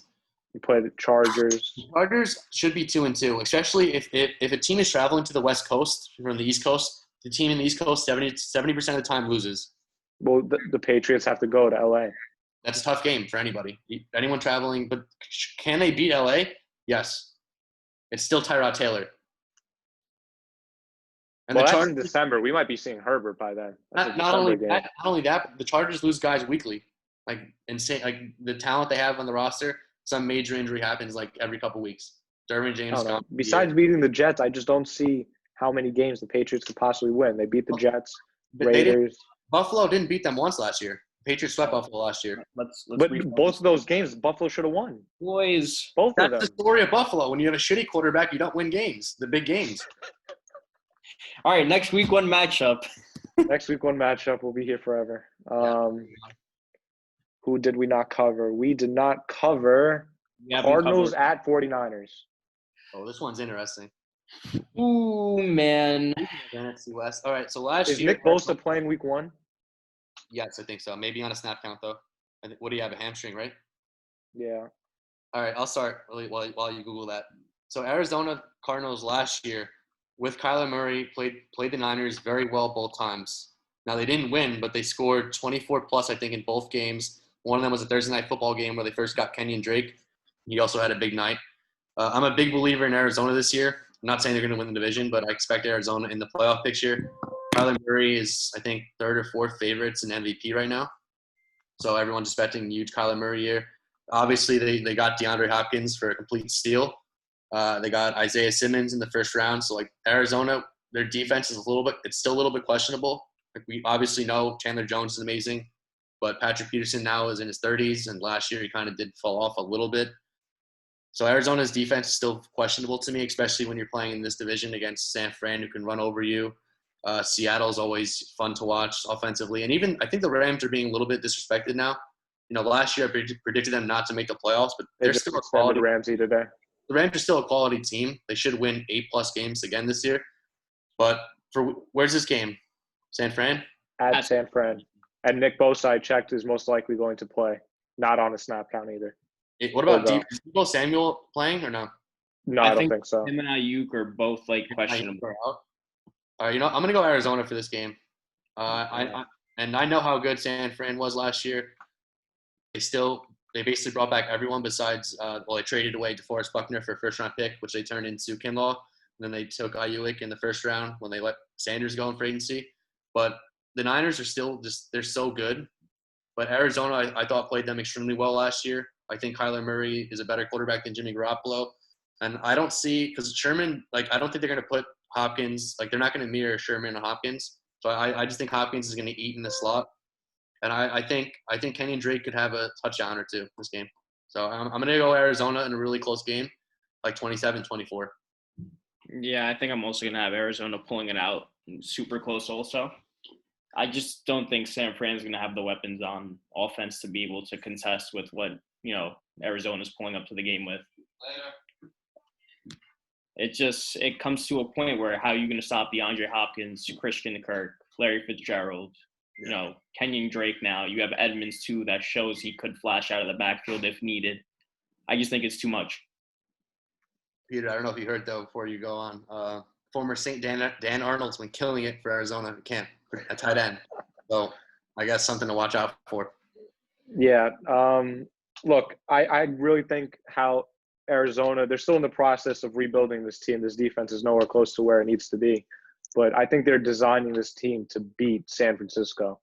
Like, just the perfect recipe to beat this defense. And just, you have Kyler Murray, who San Francisco, we saw all last season, struggled against scrambling quarterbacks, especially Kyler Murray. If Kyler Murray had more firepower, better defense, he was winning both those San Francisco games last year. DeAndre Hopkins is not just going to be out wide. He's going to be put in the slot. They're going to enjoy using him. They just paid him quarterback money the other day. He will be used. Christian Kirk, no slouch. He's healthy. Larry Fitzgerald, I remember he had a quote earlier in the offseason. He said, you're taking the best cornerback off of me. Don't think, I'm not going to go off or I'm not going to eat. So he's expecting to still be productive, not just be a mentor. He's still going to be productive and win games. I think it comes down to the defense. I think everybody's forgetting about Trent Williams, that trade that happened during the draft. That was huge. I still think they're going to run all over the place, San Francisco. We haven't said George Kittle's name. He's going to be used a ton week 1 because Arizona the past 2 or 3 seasons has been the worst team in the league against the tight end. So although I think this is the recipe to beat San Francisco, in San Francisco week 1, this is Hopkins' first game here. I'm gonna go with San Francisco. I think it's gonna be a very close game, and I would not be surprised if Arizona comes out to win. But if I was a betting man, I'd bet on San Francisco week 1. I will say Trent Williams. I think if he gets back, he's the best left tackle in football. Yeah, it was actually an upgrade when they got him. The only reason why I picked the Niners this week is, like I asked earlier, with Deebo Samuel, so it's a huge loss. Obviously, Sanders isn't here anymore. And the rookie, Ayuk, who I love, obviously hasn't practiced in weeks, so he's probably not going to play, or if he does, he'll be limited. So And as good as Kittle is, Arizona just paid Budda Baker, I think the highest paid safety in the league. I know Kittle did beat him pretty good last year, but Baker has the potential not to lock him down, but be serviceable against him. Like not give up 2 touchdowns. To keep it. San Francisco's also very next man up at receiver. We've seen San Fran's a beast. Receivers come in, they show out. Who's Dante Pettis? Last year, the next superstar. Now we don't know him. Last year, I think they won the first 4 or 5 games with Dante Pettis, Kendrick Bourne, but it's gonna be a next man up. I'm only picking this straight just based on, like you said, like I like Arizona. I think they matched up well against. Yeah, they do. The Niners, and I think DeAndre Hopkins is going to be too much of a problem to stop. And the year 2 of Kyler Murray, I think, is going to be he's going to set the league on fire. So yeah, he's going to come back and I could see Arizona winning it, but betting man, San Francisco. Okay, so we got 2 Arizonas, 1 San Fran. What's next? Is it the night game? What's in LA? Let's get this game over with. Yeah, so we have Chargers at Bengals. Okay, we'll be quick with this. Chargers at Bengals. We'll be quick. Chargers at Bengals. We'll be quick. Joe Burrow. Where's this game? LA or Cincinnati? Cincinnati. All right, so you got the number 1 overall pick, Joe Burrow. Probably had the greatest college season of all time for a quarterback. Yep. Went up against the Chargers, who, I mean, Tyrod Taylor. I expect them to win 8 games. Like I don't know, I haven't checked their schedule, but the Chargers, very good team. But I think the Bengals are pretty good too. I don't know how that's going to turn into wins because of the division they play in. They might not even win a division game with the Browns, Steelers, and Ravens. They should be able to pull off one, but it's such a tough division, for a rookie quarterback to come into. But I do like what the Bengals have for Burrow. Obviously, they're going to have to fix the offensive line in this upcoming offseason and, probably the years following that, because they probably only have like one legitimate piece in Jonah Williams, who didn't even play a snap last year. But that's exciting. Hopefully, he's the long-term left tackle. You have A.J. Greenback, who hasn't played, I think, since 2018, December. So it's a long time for someone who was so good. They drafted T. Higgins in round 2. They have Tyler Boyd, who's an excellent slot receiver, and they just paid Joe Mixon. So I think the Bengals will be fun to watch offensively. The defense it's not great, but it's not bad. They made some moves over the offseason that nobody knows. It wasn't big names. Von Bell. Trey Waynes, who's unfortunately not playing this year, I don't think, or he's out the first 8 games. He went on injured reserve. So that's a big blow to the secondary. They also signed a couple defensive linemen. The guy from Houston, they paid a ton of money. The nose tackle, I forgot his name, but they got him. They signed Mike Daniels, who's like a good rotation piece. So like the Bengals definitely spent good money this year. I'm not sure about their coach though, Zach Taylor. I don't know if he's like a good long-term answer. I like Anthony Lynn. I like the Chargers. So I'm gonna go LA, but I think this will be a close game. You want to go, Peter, or me? Go for it. Yeah. I'm again keeping this one super close too. I like LA. I like Tyrod Taylor. I think, definitely not no Phil Rivers, but I still think he can do what Phillip Rivers was pretty much doing with this offense with, Keenan Allen. I don't know about Mike Williams playing this week. Have you guys heard anything? I don't think he is. Even so, even if he doesn't play this week, Mike Williams is still a good piece for him to have on that offense. And you had Austin Eckler, who showed he can be, the number 1 option out of that backfield last year with Melvin Gordon, doing his thing. But then you have, like Ryan says, Joe Burrow coming in off, one of the greatest seasons we've ever seen in college football history. How is he going to translate into the Bengals offense with pieces like Joe Mixon and A.J. Green? And, I want to see how T. Higgins falls into that offense too, because there's a lot of mouths to feed there. You have Tyler Boyd, who shows out every year. If A.J. Green stays healthy, that's someone taking away, the light from him. So, I don't know. I'm having trouble calling this game. I want to say I think Joe Burrow might channel some of that college luck out of him and pull out a close win in this one. Okay. All right. I think, like Ryan said earlier, the Bengals have such a hard schedule, and being the division that they're in, they might not win a division game. So if they are going to win a game, it needs to be this one. This is the game to steal. Really big news, the Vikings just put Danielle Hunter on the injured reserve. Wow, so he's out at least 3 weeks. At least 3 weeks. Yeah. We knew how serious it was, though. We already picked the Packers, I think, all of us. Yeah. So I picked the Packers to win by 14 points. I would slam it now, slam the win for the Packers. Yeah. Anyway, back to Chargers Bengals. Short and sweet. I don't know if you guys have been keeping up with Hard Knocks, but Anthony Lynn, such a great coach. He's like the good kind of discipline. Like if there's a good cop, bad cop, he's the good cop. He's reassuring to his players. I like the way his presence. I like his leadership. I think they're going to be ready for any obstacle that goes on during the season with COVID-19 or anything. I think this team will be prepared. Again, 8-win, 9-win team. They have talent. Losing Derwin James sucks. Keenan Allen has something to prove. He's tweeting every receiver in the league that he's better than them. And even though I think Bengals are a better roster than they were last season, I don't see how the Chargers can lose this game.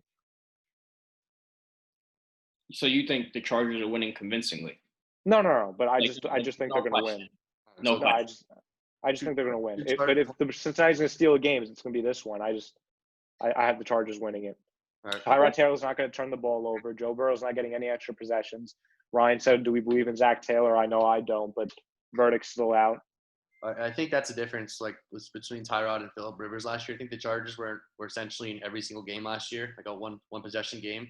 Tyrod Taylor, even though he might not put up like fantasy numbers, he's not going to turn the ball over like Rivers. So the Chargers should be able to pull off a couple of these wins they didn't last year. Like the year before, they went 12-4, right? But they won all the games in one possession games. Last year was basically the complete opposite. So they fall in between the middle, which should probably be around 8-8, 7-9. Yep. Something like that, yeah. All right.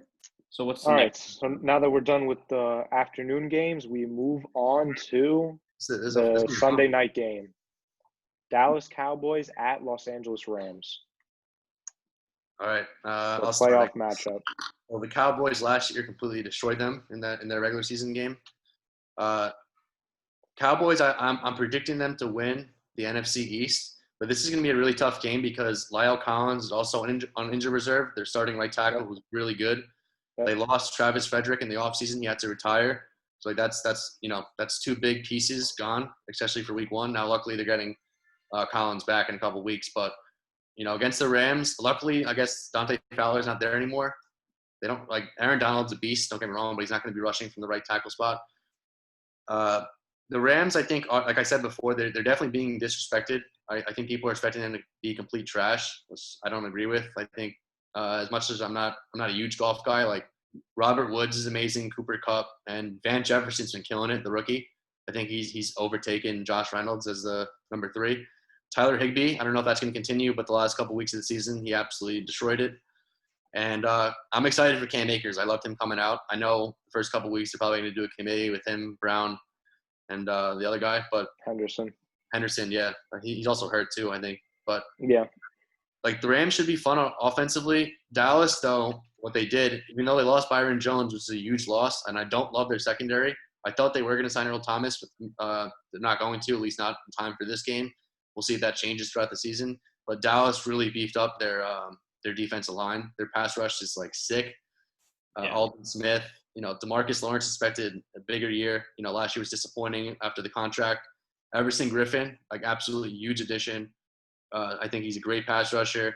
And Randy Gregory's back, but I think he's suspended the first couple games. But either way, he wasn't there last year. Solid piece. Leighton Vander Esch missed a lot of last season. That was a huge loss. Between him and Jalen Smith, it's one of the better duels in the league. So I'm gonna pick Dallas. I think the tandem, as good as Jalen Ramsey is, I love him. You're going to be tough to stop Amari Cooper, Michael Gallup, and CeeDee Lamb. I don't think it's going to happen. And the Rams last year, the Rams lost a couple pieces on defense. They lost the inside linebacker, Littleton.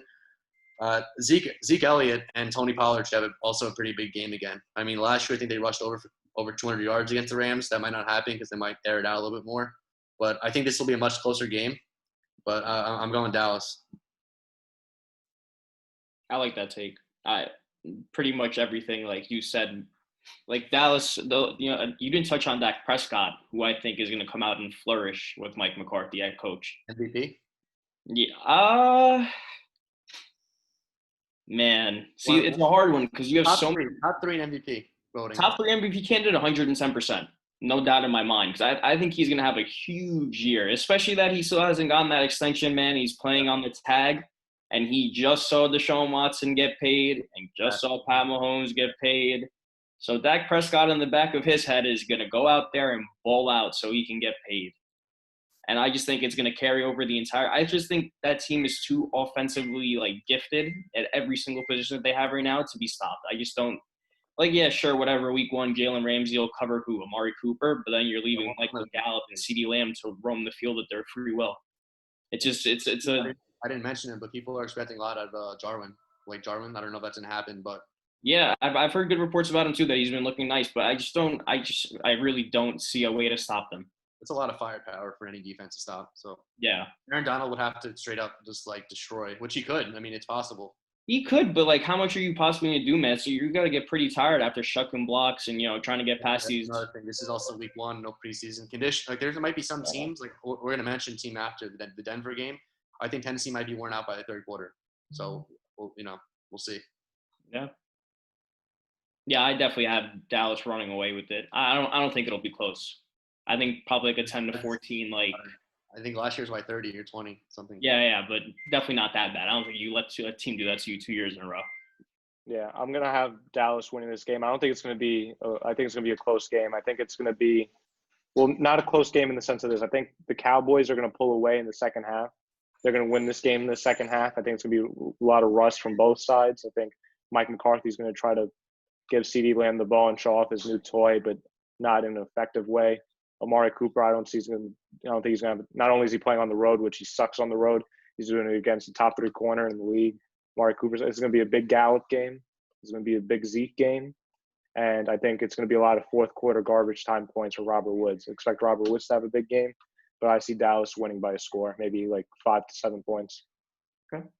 So is that 3 Dallas all the way? Yeah, 3 Dallas. Before we head on though, that's so weird. The Amari Cooper away game stretch that's been dating back since Oakland. Like and it's not going to change. It wasn't a 1-year thing, but I mean, for this year of all years, I guess like it's fake crowd noise. There's no actual fans, so maybe that should help. We'll see. Maybe he's one of those players I just don't feel comfortable playing outside of their home environment. They're going to have to host home playoff games then because they need Cooper in the playoff. Yeah, but then you have, Michael Gallup, and I think CeeDee Lamb should be like CeeDee Lamb, and the fact that he fell to them and then they had like the balls to take him, even though like the wide receiver was a strength, I feel like that was more payback for what the Eagles did to them years prior with Dallas Goedert. They jumped in front of him. Even if it was like the fact that they still did it, because like they didn't have to do it. Receiver was they had one of the best duos in the league anyway.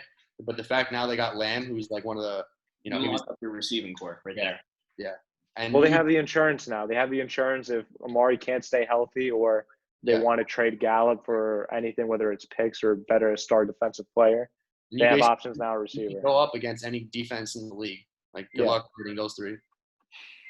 But it would be very Dallas for us to, pick the Cowboys, us 3 to all with Dallas to win the game and then them get blown out by the Rams. That's also a possibility. Dallas, I mean, last year, everyone, it happens every year. There's a game where they should win and they get blown out. The last year I did say it because it's just what the NFC East does. Like whoever doesn't win it the year before wins it. That's why Eagles won it last year. So I'm back on Dallas this year. So I also think Dallas is just far more talented than Philadelphia. I don't know about like Philly's still a really good team, but like better defense and offense. What they have on offense that's really talented. Yeah, what Dallas has and the fact that Philly won it last year, they won't win it this year. So Dallas Cowboys. All right.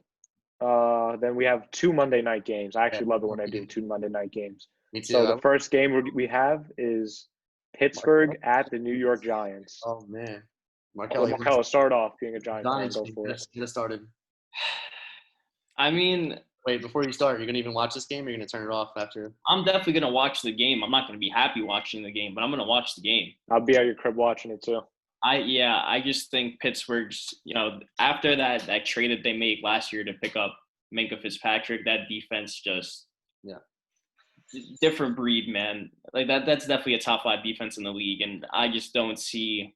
Like, look, I think Daniel Jones is going to fix his fumbling issue, but he's at least throwing 2 picks, no doubt in my mind. And I just don't think Saquon's going to be able to move the ball like at his free will. Like, no doubt he'll have 100 yards, but he'll definitely take 20 touches to get there. Maybe. So I just think we're just going to struggle throughout the entire game. I don't see it being an easy one for the Giants. I take the Steelers, especially with Big Ben coming back.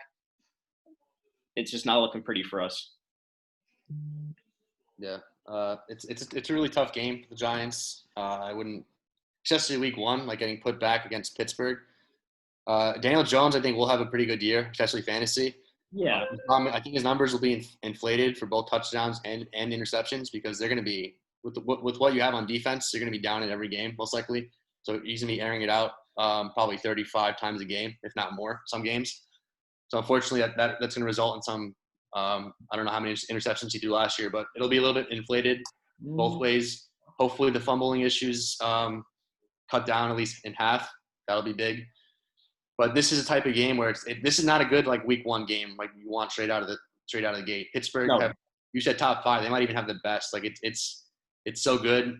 It's gonna be really tough. Big Ben's healthy, so it's not like you even play Mason Rudolph or Duck Hodges, where you could get a few turnovers on defense. Yeah. But like this might. I said it before we started recording, I think, but I think this is gonna be the biggest blowout of the week.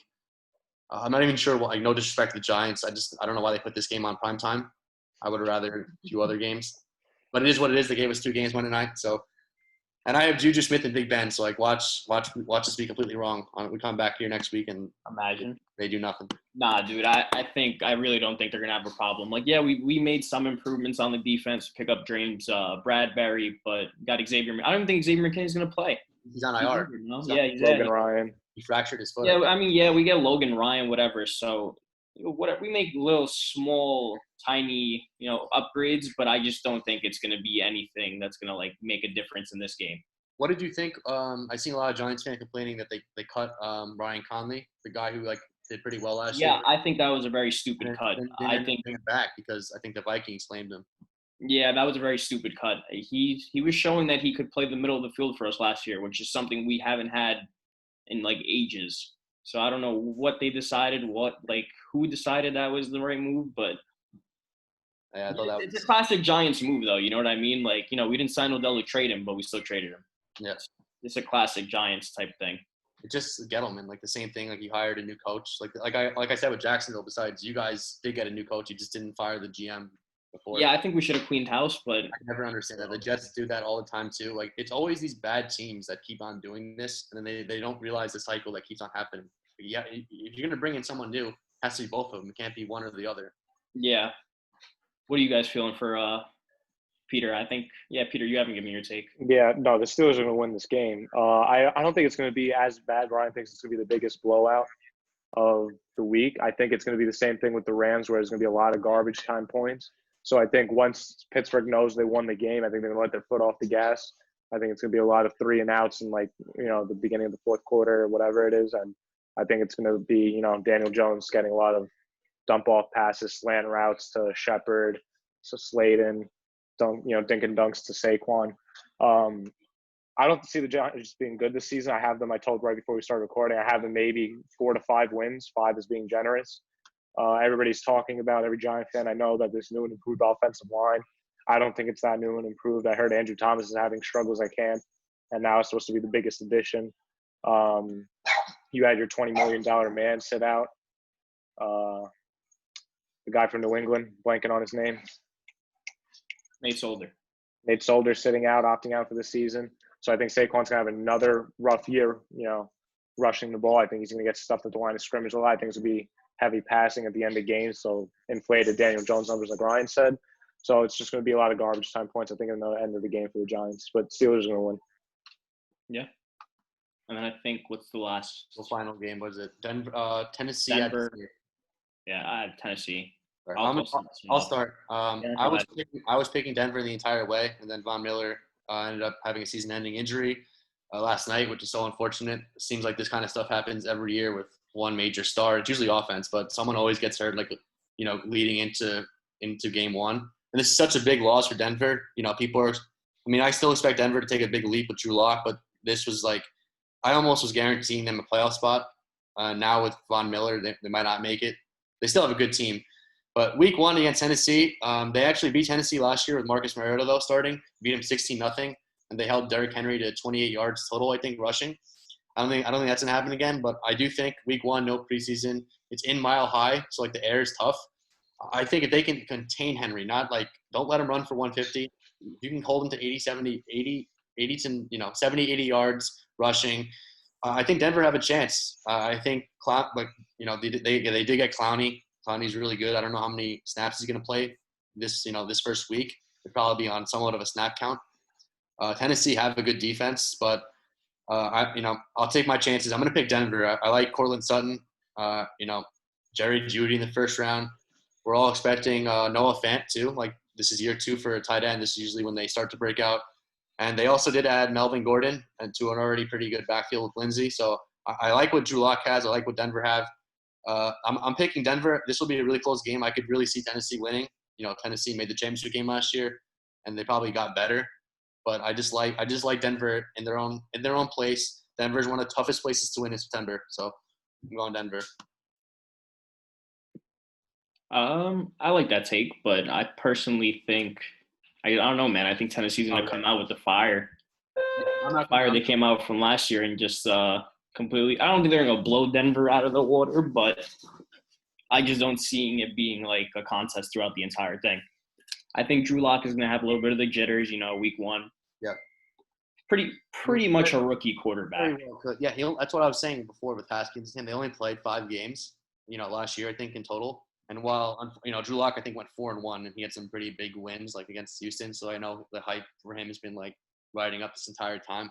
And I do love what they gave him. Like Denver's offense should be fun to watch this year. Even when they play the Chiefs, they might not win the game, but that should be a high scoring affair. But Tennessee, I absolutely love Tennessee. I hope Tannehill continues to be solid and he's their quarterback. But I think Tennessee's also a team where if Derrick Henry goes down for the year, like I know running backs really don't matter, but like he's the one that kind of does. Like their whole system. If Derrick Henry goes down at any point of this year, like does anyone fear Tennessee? Because like they have AJ Brown, good rookie last year, probably another 1,000-yard receiver. Jonnu Smith we've been waiting on him for like 2 years now with Delaney Walker. This might be the year he finally does it because they have a serviceable quarterback. No more Mariota. But other than that, like I don't really love their receivers. Like Humphreys is a pretty good slot, but like what else do you have? Like Corey Davis, who's been the first. Corey Davis is so improving, man. He's just disappointed. But I do really like Tennessee. I don't think they're gonna make the championship game again. So I think a lot of things have to go right for them again for it to happen, but I wouldn't be surprised. I don't think there's a shot for it to happen again. That was all luck. That was just a Derrick Henry, hot streak. Yeah, like anytime you run the ball over someone for like 150 yards, that's not luck. You just straight up bullied the opponent. Yeah. But there are teams who got better. Like Baltimore should have those issues fixed. Lamar should finally win a first playoff game now in year 3. His team's been going like 14-2, and the year before when he joined midseason, he was like 8-1, and somehow when they get to the playoffs, they just lose. But like I think the AFC is gonna be tough this year. As for that Monday night game, I think that could go either way. I had just like Ryan did Broncos all the way until the Von Miller news. Bradley Chubb's also on a snap count. I don't know if you know that, unfortunately. Yeah, so I think this defense did improve in the offseason, just all around throughout. They got all these pieces. Yeah, they had pieces all around, and the offense should be a lot better. I'm personally a Drew Lock believer. But the only advantage I have them having right now is just being at home, being at Mile High. That is a pretty one of the best places to go. No, yeah, I know. So is Derrick Henry going to hold up for over 100 yards running around a Mile High? I personally don't think so. So I'm going to have – the Tennessee Titans should win. If he gets 100 more yards, they're going to win the game, most likely. It's easier said than done in Denver. No, I know. Yeah. I don't know if you heard me before in your moving laptop. Yeah. Last year, they beat him 16-0 with Mariota starting, though, and they held Derrick Henry to 28 total yards on like 12 rushes. So yeah, I'm going to have Denver still sneaking by with this win. I'm just not a Tennessee believer. I think it was just a hot streak last year. I still think they're good every season for 8-8. Yeah. And I think they'll get that 8-8, 9-7. They could sneak into one of those extra wild card spots again. I'm just excited to see this Denver team, and I think being at home, granted, Drew Lock only played 5 games there, but he's accustomed to how it is there, the air and how it is. Ryan Tannehill is going to be, I think, a little caught off guard. I'm not excited to see Ryan Tannehill in prime time. I don't expect anything from him in prime time. AJ Brown or not, I just don't see the Titans offense being as effective as it was at the end of last season. So for that fact, I'm having Denver week 1. Fair enough. All right, so that's all of the week 1 predictions. We'll probably do this weekly. Do you guys want to go? You guys want to do like MVPs and that stuff before the season starts? Yeah. That'll be it. No bias MVP of the league. I have Drew Brees. Bias aside, throw it out. And I think Give us that reason and just give us like a runner-up that you might think besides Drew Brees. Runner-up, I'm going to have Patrick Mahomes. So Patrick Mahomes obviously is going to be like the safe bet for anybody to say, but I really strongly think he's going to push for Peyton Manning's record this season. I think Clyde, as good as everybody's projecting him to be, I don't think he's going to have as many rushing touchdowns as people believe, just because people don't realize how small he is. He's what, 5'8"? Yeah, 5'9", I think. 5'8". Yeah, so I think it's going to be more receiving touchdowns for Clyde than it is going to be rushing. And I could see Patrick Mahomes throwing for like 50, 55 touchdowns this year. So he would be my runner-up. I think Drew Brees, just for the fact that most likely this is going to be his last season. They've never given it to him before, even when he's deserved it. So I think with the Saints, I have them projecting winning 12 or 13 games. So I think if they could hit that 13-game mark and he plays the full season, unlike last year, I think they'll edge him out just like story alone. I think the only thing that can stop Drew Brees from winning an MVP this year is Patrick Mahomes throwing for 55 touchdowns. Because let's not forget, when Patrick Mahomes did win the MVP, it's because he threw for 50 touchdowns. The runner-up for that was Drew Brees that year. I thought Drew Brees should have won it, but just because he reached the milestone 50, they gave it to him. So I think unless he does the same thing, I have Drew. 8 that year.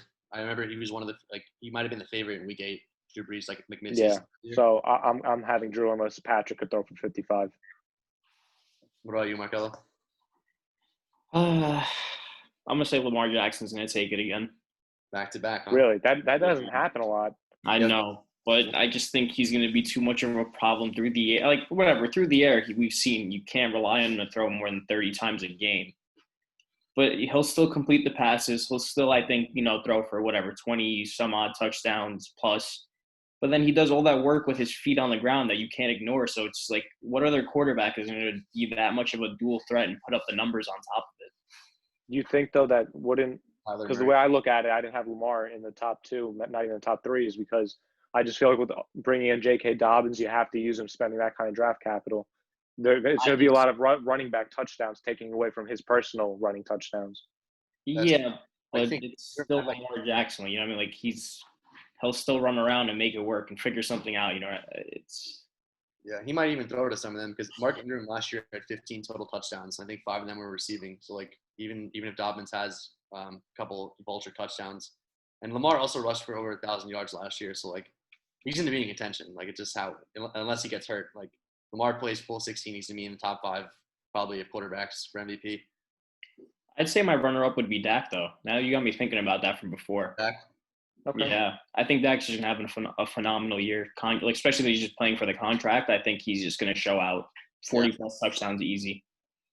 He's going to keep the interceptions low. Yeah, he's going to keep – You have him at 40-plus? Dak? Yeah. Really? Last year. Don't quote me on that. I'm not sure exactly, but – I think Dak will throw 40-plus touchdowns. Like, is that combined with just throwing, or just like you adding in a rushing touchdown or a couple of them too? If you want to add the rushing, just because it is a little hard to throw for 40, but I think he would be able to go for 40. I think that's fair. I mean, not to be, but he plays the Giants defense. That's going to be a nice gift basket. I don't know your full schedule, but even Washington, who have a great front seven, their secondary is very, very like unproven. Yeah. What about you? Who are your picks? So I went different. My runner-up was also Dak Prescott. I just wanted to pick someone who's never won it before, and this is crazy. Russell Wilson has never gotten a single vote for MVP, which is insane. So I'm going for Russell Wilson this year. I'm expecting a big leap from DK Metcalf, who already had a good rookie year. I'm just expecting him to like explode.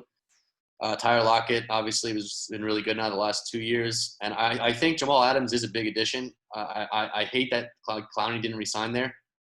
For Seattle's sake, just to win it all or, make it. But, like, I think in the division they're in, I think the 6 games are going to be, like, high-scoring games. They're not going to be no, defensive type of games. Obviously, the Niners have a really good defense, but even last year, Russell Wilson was the first guy to, think they were 10-0. Russell Wilson went into their stadium and beat them. I just like him. I think he's going to throw for 35-plus touchdowns. Obviously, he'll rush in 1 or 2. I don't know if that's going to beat someone like Patrick Mahomes. It probably won't, because Mahomes, at this point, is probably him or Lamar for the favorites. I just didn't want to pick them. So I'm going Russell Wilson. Hopefully, if Seattle can win their division or be number 1 or 2 seed in the NFC, he has a chance to win this. My runner-up is also Dak Prescott. I'm a big believer in Dallas this year. I don't know about, at least for the regular season, I am. We'll see what happens in the postseason. But, like, with that kind of firepower and offense, and especially I love players in contract years, Dak still hasn't been, paid the long-term contract. Everything just lining up for Dak. Like, he has the firepower. The division's not that tough. He usually wins division games anyway. I think he goes like 5-1 every year on average, or 4-2. So, I think it's a great situation for him, and I wouldn't even be surprised if he ended up winning it. So you guys, can I get your opinions on the Drew Brees pick? Do you just look at me like I'm like a homer? No, I mean, I think there's other guys you can pick. I mean, the thing is, the only thing I have to ask is if, I know we've missed 5 games last year. I think you guys went 12-4 last year, right? Or 13-3? 13-3. Like, if he wasn't even consideration last year, I just don't see how he could be taking over, guys like Patrick Mahomes, Lamar. Well, that's because he didn't play all of the games last year. No, Well, but that's the whole thing. even I if feel like if it's he was, inevitable. yeah, I didn't even consider Breeze like an MVP candidate last year. I had him out of consideration just because of the stunning season that Lamar had, and Russell Wilson too, and he just missed the 5 games. You can't miss time. No, I know you can't. Remember Tom Brady's last MVP year? That was supposed to be Wentz's MVP year, but Wentz missed the last 3 games, and they gave it to Brady. Yeah. And that was only 3 games. I don't think Drew Brees is going to have that going for him. I think he's going to miss time no matter what. Well, if you think about it, it's not a common quarterback injury what he had. It wasn't a lower body injury or anything. No, yeah. Even if he doesn't miss time, I was only bringing it up because, you don't need – Drew Brees doesn't have to throw for 50 touchdowns for you guys to win. You guys are such a good team where – you know what I'm saying? I know, but I also think they're not going to that have the opportunity. The Chiefs, as good as they are and as fun as they are, the defense isn't great. It's not good like you guys. They have some – Chris Jones is phenomenal. They have a couple – 1 or 2 really good players, and the rest is just, average. But, the Chiefs, with what they have with the firepower and, even with Baltimore in that tough division, they're just going to have more they're probably going to have more touchdowns overall. By a good number. The way I look at it is I know Sean Payton, and I think Sean Payton really wants to cement him and Breeze's legacy. I think him and Breeze both know this is Drew's last year, and I think they want to go out with records. Yeah, I can see that. So I see Drew Brees. I know that, we have Kamara, Latavius, and we could rush the ball in, but both, Kamara and Latavius could both catch in the end zone too. I think Michael Thomas is still going to need his at least 10 touchdowns. Jared Cook's going to flirt with 10 touchdowns. Emmanuel Sanders is going to have a handful of his own. Kamara is going to have a handful of his own, both rushing and catching. Latavius Murray is going to have 2 or 3. All these touchdowns, I think majority of them come through the air. And that's all credit to Breeze. I think you're going to see a 5,000-yard season from Breeze, as he's shown, the past few. He hasn't had, we've been 4,000 plus, but the 2015, 2016 that kind of era where he was throwing for 5,000 yards. I think we're going to see that again. I think this is going to be the MVP year, just for the fact that he has the story with him too. That is going to be his last. Okay, way to tie it all up. MVP year and Super Bowl. Yep. All right. What about comeback player of the year? I'll go first. I went Big Ben. I don't think that. I mean, obviously, if they're going to give it to someone, maybe Alex Smith, just because of that insane recovery. But usually that's not how it goes. So I'm gonna go Big Ben. I think he's the easiest candidate to choose. I think Pittsburgh are really good, and I have them going to the Super Bowl. Pretty sure they're in my top 3 teams in the AFC. I might waver. We'll see how the season goes on that. But Pittsburgh I think are going to get to the AFC Championship game. I love them this year, and I think Big Ben's going to come back, and I think their offense is going to be fun. They're going to have so many more opportunities because their defense is so good to get turnovers. So I think Ben's going to score on short field. It's going to be good. Markel, what do you think? I'm teetering between Big Ben and Cam Newton. Yeah, I actually didn't even consider him. If they win, I think Cam is just gonna have too good of a season in New England, man. Yeah, that's a really good candidate. I like Ben, but then again, he's another guy that you have to watch out for because he's so up there in age and he's just been always hurt. So is he gonna have the longevity aspect this season to go for that, or is he gonna get cut short again because he's out of shape? Yeah. There's been positive reports saying that his elbow feels as good as it's ever been, stuff. But yeah, you don't know because I feel like every team leaks this kind of stuff to feel good about the upcoming season. So yeah, so I think I'll have Cam Newton. I think Bill Belichick is just too good of a coach to let Cam Newton fail. So I think Cam is gonna have a phenomenal bounce back year. Okay. So obviously I'm not high on the Patriots, so there's no way that Cam could win it for me. I actually don't think Big Ben can play a full 16. I think something's going to happen again. I think he's too brittle at this point. But obviously, I can't project injury. So, assuming he's going to play a full 16, it has to be Big Ben just because of how good the Steelers are. If the Ravens don't win the division, it's going to be the Steelers. And even if the Steelers don't win the division, they're going to be a wild card team with 10 wins. We should win at least 10, yeah. The thing is, another player to keep an eye on. I don't know because he wasn't hurt last year, but maybe Philip Rivers was such a terrible year last year.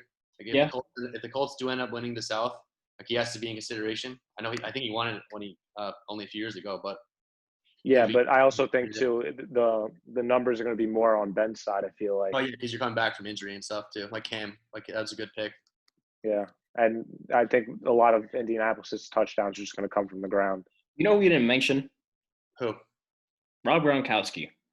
Oh, stop! He's not going to have the numbers. Touches, yeah. I live alone, but The fuck? And I'm looking at it right now. Rob Gronkowski. Dude, you never know, man. What if Gronk has like a crazy? You have to have like 15 plus touchdowns. Think so? It's just not going to happen. Again, that's one of the offenses with too many mouths to feed. When has a tight end ever won anything? That's true. Award. Well, the last time Gronk won comeback player of the year, I'm looking at it right now in 2014. Oh, he actually did win it? Yeah, 2014. Is he like the only tight end ever to do that? I feel like it's always a quarterback or in like the common era. All right. Well, I guess like with OJ Howard and even Cameron Brate, like he's not going to be an every down player. That's true. But I guess it's possible. I mean, it would be a good story. But if he doesn't, like if Big Ben or even Cam don't win it, I'll be pretty shocked. All right. What about offensive rookie of the year? So obviously, you guys are both going Clyde. We're both going Clyde. I've been on Clyde since. Whoa, no, I'm not. I'm not going Clyde. Oh, really? I'm going Clyde. I've been on Clyde since they drafted him. I'm so glad to have him in fantasy. Clyde's going to take my team to the championship. We're going to the moon. Clyde to the moon. Peter, who do you got? I know I said I don't have Clyde having that many rushing touchdowns this year, but I think the safe bet is going Clyde. You're in the best top two offense in the NFL. Patrick Mahomes is going to throw you at least 6 touchdowns. So I'm going to go Clyde. What other rookie? Maybe you could say Jonathan Taylor, but Jonathan Taylor still has to beat out Marlon Mack for the job. Clyde doesn't have to beat out nobody. Quarterback, but none of them are starting besides Burrow. And if the I was just going to go Burrow just for the sole fact that quarterback stats are just always going to be. How are you going to do that though? Only winning a handful of games. Well, they could have good stats. I guess they could pick because Kyler Murray won it last year. And how many games? Yeah, that's what I'm saying. Like, I feel like it doesn't matter. I don't know, dude. I think it's going to be Burrow. Okay. I was debating that, but I feel like Clyde's gonna hit like 15 touchdowns in total. Especially if he hits that, winning 10 plus games. With the Chiefs, don't say that, bro. I'm gonna be sad if I didn't pick him in fantasy then. Well, that's why I picked him. I love Clyde. So, what about defensive player of the year? Player or rookie? We'll just do defensive player right now of the year. Defensive player. I went. So obviously the easy pick is Aaron Donald. I think he's one of the best, 2 out of 3. But I didn't go him. I just like with Russell Wilson, I wanted to pick someone who hasn't won it before. So I was thinking Chandler Jones, but I didn't end up picking him.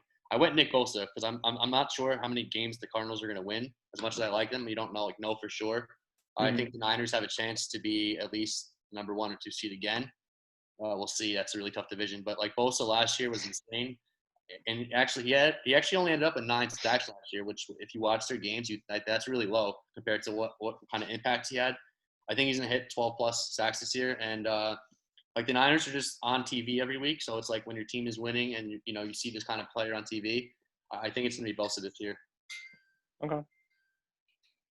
Cole, do you want to go? You want me to go? I would have said Von Miller before really fiasco, but I think at this point you just got to give it to Aaron Donald and just be okay with that. I think the guy's too freak of an athlete. He's going to do the same things he's been doing. And I mean, look, I like the narrative of someone getting it that's never gotten it before, but it doesn't always happen like that yet. I don't see anyone contesting him. All right. I have this might come as a surprise. I have Jamal Adams winning Defensive Player of the Year. I think he's gonna be huge in Seattle. All right, so I think he's gonna have the numbers to back up Defensive Player of the Year. He's in the division now where he's coming from the AFC East, where if you look at all the teams, primarily they were run first. Is that safe to say? Well, outside of the Patriots, well, actually, no. I mean, our division wasn't good, but like Miami never ran the ball with Balaj. Well, Miami couldn't win games. I'm saying Buffalo was always Yeah, Josh Allen running it himself yeah. or Devin Single running it. Patriots And were just then kind of they didn't really run the Patriots, if ball. they weren't running the ball, it was checkdowns. Yeah. Yeah. They weren't passing, first offenses. I think he's going into the division that's just going to let it fly. I think he's going to have the pass breakups. I think he's going to have a few interceptions. I think he's even going to have forced fumbles with Kyler Murray running around in the division. I think even with Kenyon Drake, I think he's going to pop the ball out of his things. I think all the rookie running backs or second-year running backs in the Rams locker room right now, they're going to have a hard time, playing against him. I have Jamal Adams having numbers-wise a huge year, and he's going to be on a winning team. It's the recipe for the award. I like that take. I like it too. I mean, I wasn't with you when you first said it. If you didn't see my reaction, but now that I kind of gave me the breakdown, It's just change of scenery. Jamal has been tweeting, not how he is with the Twitter fingers. He's just how excited he is to be in Seattle. He believes in the system. He believes in the coaches. Obviously, they believe in him. They gave up 2 first-round picks, right? Yeah. I think it's all adding up. Even if he doesn't have like as crazy amount of stats, like if he ends up blocking down like Kittle and like that type of impact, or like you're watching, because these games are gonna be on national TV, so like that also helps someone's case. Like he's not gonna be on the Jets anymore, who like maybe got 1 national game a year, like 2 at most. And usually those games, like last year, we got blown out by the Patriots. So like that doesn't help that doesn't help your cause. Like you said, Seattle is a really good team, but I think Seattle would have to win the division for him to be considered. Like I know it's not on him to win it, but I just think it's either them or San Francisco for the division, is it not? Yeah, well, unless you're Aaron Donald, where you just separate yourself, like just because like Aaron Donald's like the best defense tackle ever, like he's phenomenal. Like I don't know if Jamal's gonna have that kind of year where it's just like, because Jamal's never picked off an actual starting quarterback in the league. Maybe he does in Seattle. Like I know if they use him the right way, like he'll get sacks, forced fumbles, tackles. I just don't know how Seattle's gonna use him. Like I wouldn't pick Jamal, but I do think he's gonna have a big impact. Okay, I figured it would be more of the opposite than what it was in New York. But I don't like. Marcelo mentioned it, like not like way earlier in the show. Like the Jets, like Greg Williams used him like very nicely, like in a way that suited him. Like it was brilliant, honestly, what he did with him. Like it seems like Seattle have like they're set in their cover 3 defense. Like they don't adjust it for anybody. Like no matter who. That's why I have him though for more pass breakups and interceptions than he did in New York. Oh yeah, but then he wouldn't have the impact he does on the line of scrimmage, which is like that's. I understand that he's not going to be as much with the forced fumbles, stats, and all that, but doesn't mean it's still not going to be there. No, he's going to have a big impact. I'm just not sure. Like, if I was Seattle, I'd use him in both ways. I wouldn't just limit him to. I don't think they're going to limit him. Okay, that's different. I was just saying, just because of the scheme they run, they usually do limit. I know, but I think that's what I'm saying too. So because they're more coverage wise, that's where I had the pass breakups coming. And you made a good point about Kittle. Yeah. When Jamal Adams was a rookie, do you remember? And this was still when Gronk was Gronk, right? Oh yeah. You remember how he was guarding Gronk as a rookie? Yeah. And the year after that, he just like Gronk got a touchdown, I think, over him. But the year after that, he like locked him down basically. So yeah. But that'd be interesting. That's what I have for defensive. All right, and just we'll go with the last one here.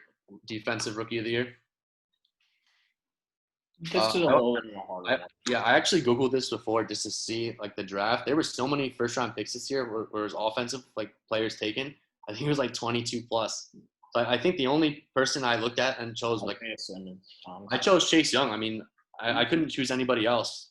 I was thinking. I don't think it can be anybody else.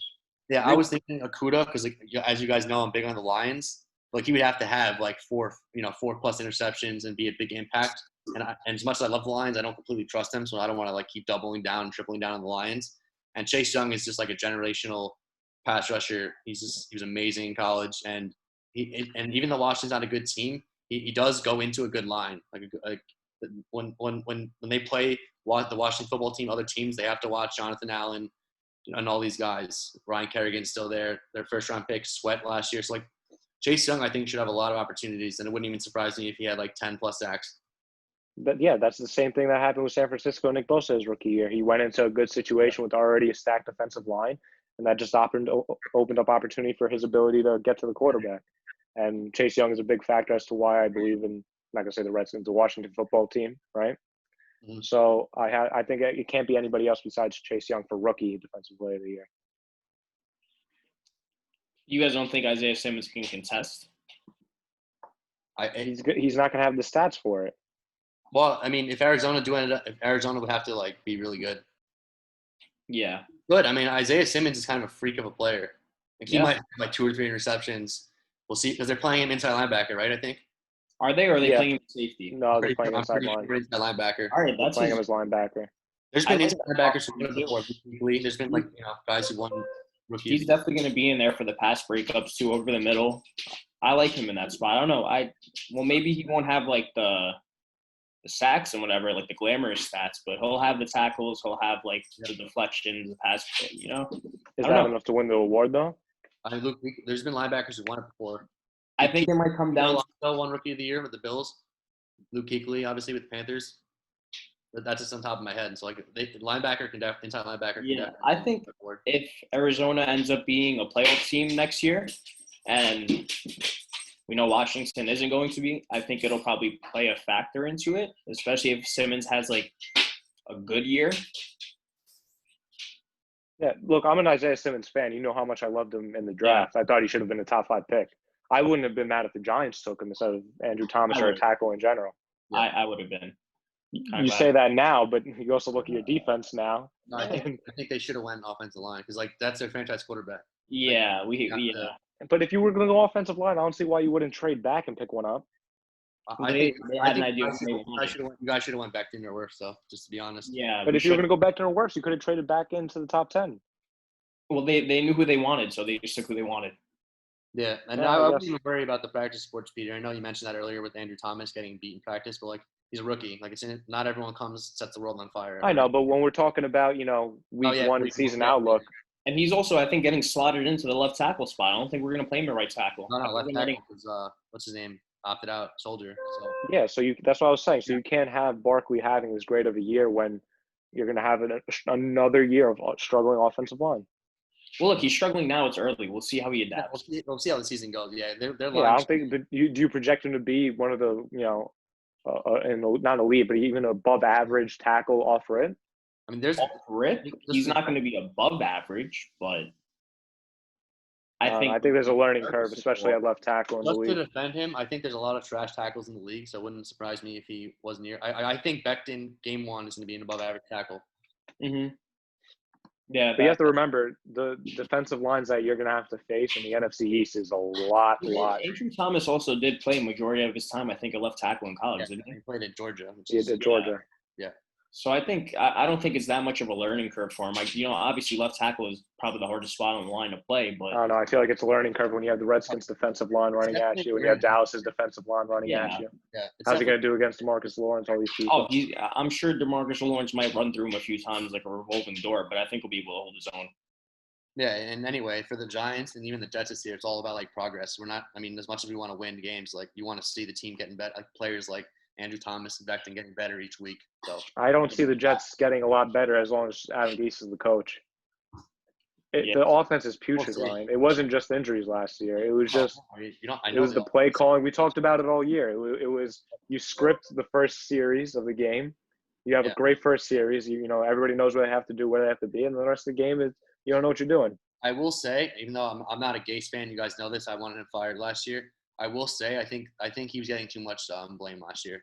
Like he's literally getting. I mean, you guys probably don't know this, but on Twitter, the Jets announced their team captains today, and people are blaming Gase for not naming Le'Veon Bell captain, even though like it was literally players voting on this issue. So like that seems to be like a common thing with the Jets right now. It's like everyone's blaming Gase for everything. Last year, watching this team, I watched every single game. And Gase was not a good head coach, but at the same time, like our offensive line was literally one of the worst I've ever seen. Definitely one of the worst Jet offensive line I've ever seen. Maybe us in Miami last year, there was nobody as bad as us, nowhere even near. We gave up an insane amount of pressures and sacks. So like even if you have a good offense, play call, if you can't protect or block anybody, because it wasn't like one guy getting through, it was multiple people almost every play getting into the line of scrimmage within 2 seconds. So I don't know what you can do as an offensive coordinator or even an offensive mind to fix some of these issues. Obviously, I'm not defending. I don't think Gase is a good coach. I just think there was too much blame on him. I know, but at the same time, it's also if this is not the coach that's going to lead your franchise to a Super Bowl, or you're not even confident he could bring you to the playoffs, even with a good roster. Even with a good roster, I'd be confident. what's the If point? we had a good roster, I'd be confident we can make the playoffs with 7 teams right now. Here's the All right, be competitive in the playoffs, not just sneak in and lose in the wild card round. Here's my misconception. Even see, now I have to defend Gase. I don't want to defend Gase. Wait, I have a question. Should we keep recording this, or are we pretty much done with like what we did? Well, we'll end it here. Like this will be, I guess, our last thing. Yeah. All right. It's actually a long show. Yeah, that's what I'm saying. Like we kind of went for 2 hours. Yeah. If you guys are still watching this, thank you. I mean, this is like thing. But I don't think Gase is a bad offense coordinator. Like I actually seen some of the plays. I think he does have some like good play calls. Like I think there's routes that work. I just think a lot of it last year was execution. I think obviously we lost Darnold for a 3 weeks in the start of the season, so that throws off everything. And last year, I mean, we didn't really improve much like offensively besides the offensive line. But we do have like Chris Herndon come back. I think the offense will be better this year. But with the opponents we play, it's still going to be not like pretty or like sexy like the Chiefs or anything like this. But I do think Gase's issue is more of like being a leader of men and like having respect of the locker room and like people want to play for him. Like I think it's just the title of the head coach. I think he'd be absolutely fine if he was an offense coordinator. But like you guys know, because we've talked about this, is like anyone who's just watching here, we do this. We've been doing this for like years at the St. John's lunchroom. I never wanted Adam Gase hired. I thought it was a stupid hire to begin with. You know, he didn't really prove anything in Miami. But like I don't think he's a bad offensive play caller. I just think he's a bad head coach or not good head coach. I know, but that's what he is for you guys. Well, I know, and I'm not defending the hire. It was Yeah. you know, after I wanted Kingsbury or Matt Rule. You guys know this. This is last year, even before Kingsbury was like, you know, anointed as really good. But yeah, unfortunately, the Jets didn't go that way. But hopefully, I'm hoping Gase works out because I don't want, you know, as much as we have 4 first-round picks now in the next 2 years, and I don't want to take a quarterback, but it eventually gets to a point where it's like, is Darnold ruined? But like we're almost there at that point where it's like this. It's been so. I don't think there's been anyone who's got put into a worse situation other than maybe Josh Rosen, but he's not even a starter anymore. Than like Sam Darnold. That was like, you know, he couldn't have gone to a worse place. Dude, Josh Rosen never got a chance, man. Exactly. He didn't really get a chance either. But like most of these rookie quarterbacks, right? Every year you see like, oh, the Bills got last year, they ended up getting a better offensive line, John Brown, Cole Beasley, right? Then the next year passes by, oh, they get Stephon Diggs. Makes sense. The Browns are like, okay, we're going to Odell Beckham next to Jarvis Landry. Awesome. Okay, but the year after that, their offensive line still stinks. Okay, they got 2 tackles. Like these teams make like major leaps. The Cardinals going straight for DeAndre Hopkins, like, oh my God, you know, Kyler Murray's just on fire. The Jets signed Bashard Perryman, you know, and as much as I love Denzel, this is our reality though. So it's like it's so unfortunate. I mean, dude, at least you're not the Giants that just signed cornerback Logan Ryan for no reason. Yeah, we almost did do that too, but we didn't end up in the contract. But I will say this, like, I do love Denzel Mims, and I'm still on Team Darnold all the way. You guys know this, so. But I just will say that like, I'm sure Douglas would have to look with 4 first-round picks in the next 2 years. If the team starts, you know, if this is another terrible year, and if Gase is fired, which he very well could be, a new head coach might want a new quarterback. I wouldn't do it. I think it's stupid, but we'll see. All right. I think we could end it on that. All right. Thank you guys for joining us. We had a really good time. Thank you guys. Week 1. We'll be back again next week. Yeah, we'll see how we do with our predictions, and we'll go on to week 2. Yep. All right. I'll see you guys. See you guys.